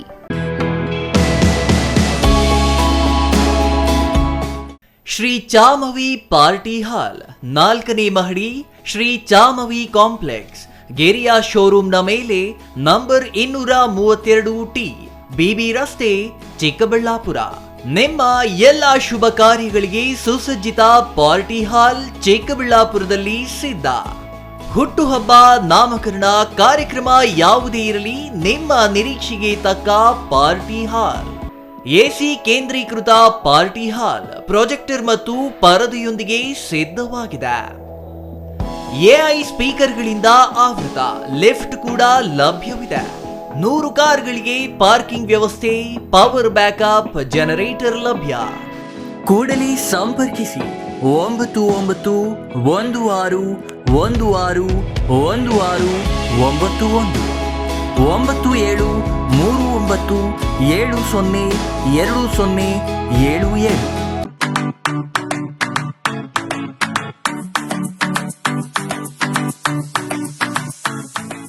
ವಿಷಯ ಗೊತ್ತಾಯ್ತಾ? ಮನೆ ಇಂಟೀರಿಯರ್ಸ್ಗೂ ಸಹ ಇವಾಗ EMI ಪೇ ಮಾಡಬಹುದು. ಮನೆ ಕಚ್ಚಿದ ಮೇಲೆ ಇಂಟೀರಿಯರ್ಗೆ ತುಂಬಾನೇ ತಲೆ ಕೆಡ್ಸ್ಕೊತೀವಿ. ಯುನೀಕ್ ಆಗಿರ್ಬೇಕು, ಡಿಫ್ರೆಂಟ್ ಆಗಿರ್ಬೇಕು, ಮಾಡರ್ನ್ ಆಗಿರ್ಬೇಕು ಅಂತ. ಇದಕ್ಕೆಲ್ಲ ಒಂದು ಸೂಪರ್ ಸೊಲ್ಯೂಷನ್ ಕೊಡಬೇಕು ಅಂದ್ರೆ SMH hardware and innovations Chikkaballapura. ಇಡೀ ಬ್ಯಾಂಗ್ಳೂರಲ್ಲಿ ಕಂಪೇರ್ ಮಾಡಿದ್ರೆ ಇವ್ರು ಕೊಡೋ ರೇಟ್ಸ್ ತುಂಬಾನೇ ಅಫೋರ್ಡಬಲ್. ಇವ್ರದೇ ಆದಂತ ಸ್ವಂತ ಮ್ಯಾನುಫ್ಯಾಕ್ಚರಿಂಗ್ ಯೂನಿಟ್ ಇದೆ. Make in India 25 years of experience. 80% of their clients ಬ್ಯಾಂಗ್ಳೂರಲ್ಲೇ ಇರೋದು. ನಿಮ್ ಮನೆಗೆ ಬಂದು ವಿಸಿಟ್ ಮಾಡಿ ನಿಮ್ಗೆ ನೀಟ್ ಆಗಿ ಡಿಸೈನ್ ಮತ್ತು ಎಕ್ಸ್ಪ್ಲನೇಷನ್ ಮಾಡಿ ಯಾವ ತರ ಮಾಡಬಹುದು ಅಂತ ಕ್ಲಾರಿಟಿನೂ ಕೊಡ್ತಾರೆ. ಇಂಟೀರಿಯರ್ಸ್ ಗೆ ಬೇಕಿರೋ ಎಲ್ಲ ಐಟಮ್ ಇವ್ರ ಹತ್ರ ಸಿಗುತ್ತೆ. You will get it at the very very best price ಅಂತಾನೆ ಹೇಳ್ಬೋದು. ಮನೆ ಹೊಸಲಿಂದ ಹಿಡಿದು ಹಾಲ್, ಬೆಡ್ರೂಮ್, ಕಿಚನ್ ಎಲ್ಲಾನು ಇವ್ರ ಹತ್ರ ನೀಟ್ ಆಗಿ ಡಿಸೈನ್ ಮಾಡ್ಕೋಬಹುದು. ಈ ವಿಡಿಯೋನ ಬೇಗ ನಿಮ್ ಫ್ರೆಂಡ್ಸ್ ಅಂಡ್ ಫ್ಯಾಮಿಲೀಸ್ಗೆ ಶೇರ್ ಮಾಡಿ, ತುಂಬಾನೇ ಯೂಸ್ ಆಗುತ್ತೆ.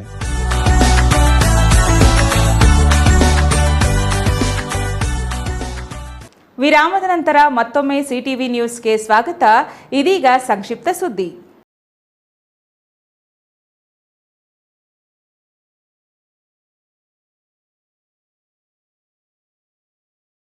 ಅರಸೀಕೆರೆ ತಾಲೂಕಿನ ಕೆಂಕರೆ ಗ್ರಾಮದಲ್ಲಿ ರಾತ್ರಿ ಇವಿ ಸ್ಕೂಟರ್ ಬ್ಯಾಟರಿ ಸ್ಫೋಟಗೊಂಡಿದೆ. ಬ್ಯಾಟರಿ ಸ್ಫೋಟದ ರಭಸಕ್ಕೆ ಎಲೆಕ್ಟ್ರಿಕ್ ಸ್ಕೂಟರ್ ಸಂಪೂರ್ಣ ಸುಟ್ಟು ಕರಕಲಾಗಿದ್ದು, ಸ್ಕೂಟರ್ ಪಕ್ಕದಲ್ಲಿ ನಿಂತಿದ್ದ ಬೈಕು ಹಾನಿಯಾಗಿದೆ. ಸ್ಫೋಟದ ರಭಸಕ್ಕೆ ಮನೆಯ ಮೇಲ್ಛಾವಣಿ ಸೀಟುಗಳು ಹಾರಿ ಹೋಗಿವೆ.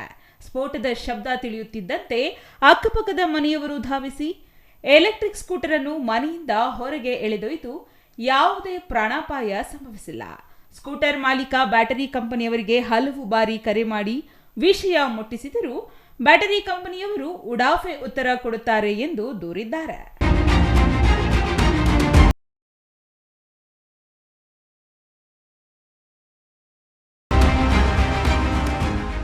ಕೊನೆಯದಾಗಿ ಮತ್ತೊಮ್ಮೆ ಮುಖ್ಯಾಂಶಗಳು.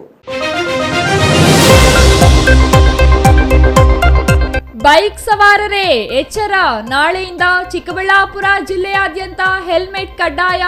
ತಲೆ ಮೇಲೆ ಹೆಲ್ಮೆಟ್ ಇಲ್ಲ ಅಂದ್ರೆ ಬೀಳುತ್ತೆ, ಜೇಬಿಗೆ ಕತ್ತರಿ. ಬಂಕ್ನಲ್ಲಿ ಪೆಟ್ರೋಲ್ ಹಾಕಲ್ಲ, ಜಿಲ್ಲಾಡಳಿತ ಭವನಕ್ಕೆ ಪ್ರವೇಶವೂ ಇಲ್ಲ. ಪ್ರಿಯತಮೆ ಮನೆಯಲ್ಲಿಯೇ ಬೆಂಕಿಗೆ ಬಲಿಯಾದ ಪ್ರಿಯಕರ. ಗುಡಿಬಂಡೆ ತಾಲೂಕಿನ ಹಂಪಸಂದ್ರದಲ್ಲಿ ನಡೆದಿದ್ದ ಘಟನೆ. ಪ್ರಿಯತಮೆ ಆಕೆಯ 2ನೇ ಗಂಡ ಬೆಂಕಿ ಹಚ್ಚಿ ಕೊಲೆ ಆರೋಪ. ಇಂದು ವಿಚಾರಣೆಗೆ ಹಾಜರಾದ ಮಹಿಳೆ. 3 ಮಕ್ಕಳ ತಂದೆ 3 ಅಂತಸ್ತಿನಿಂದ ಬಿದ್ದು ಸ್ಥಳದಲ್ಲಿಯೇ ಸಾವು. ನಿರ್ಮಾಣ ಹಂತದ ಕಟ್ಟಡಕ್ಕೆ ನೀರು ಹಾಕಲು ಹೋಗಿ ದುರಂತ. ಮೃತನ ಕುಟುಂಬಕ್ಕೆ ಆಸರೆಯಾಗಲು ಕುಟುಂಬಸ್ಥರ ಅಳಲು. ದೊಡ್ಡಬಳ್ಳಾಪುರದಲ್ಲಿ ಇತ್ತೀಚೆಗೆ ನಡೆದಿದ್ದ ಕೊಲೆ ಆರೋಪಿಗಳ ಬಂಧನ. ನಡು ರಸ್ತೆಯಲ್ಲಿಯೇ ಮಾರಕಾಸ್ತ್ರಗಳಿಂದ ಕೊಚ್ಚಿ ಕೊಲೆಗೈದಿದ್ದ ಆರೋಪಿಗಳು. ಕೊಲೆಗೆ ಅಕ್ರಮ ಸಂಬಂಧವೇ ಕಾರಣದ ಶಂಕೆ.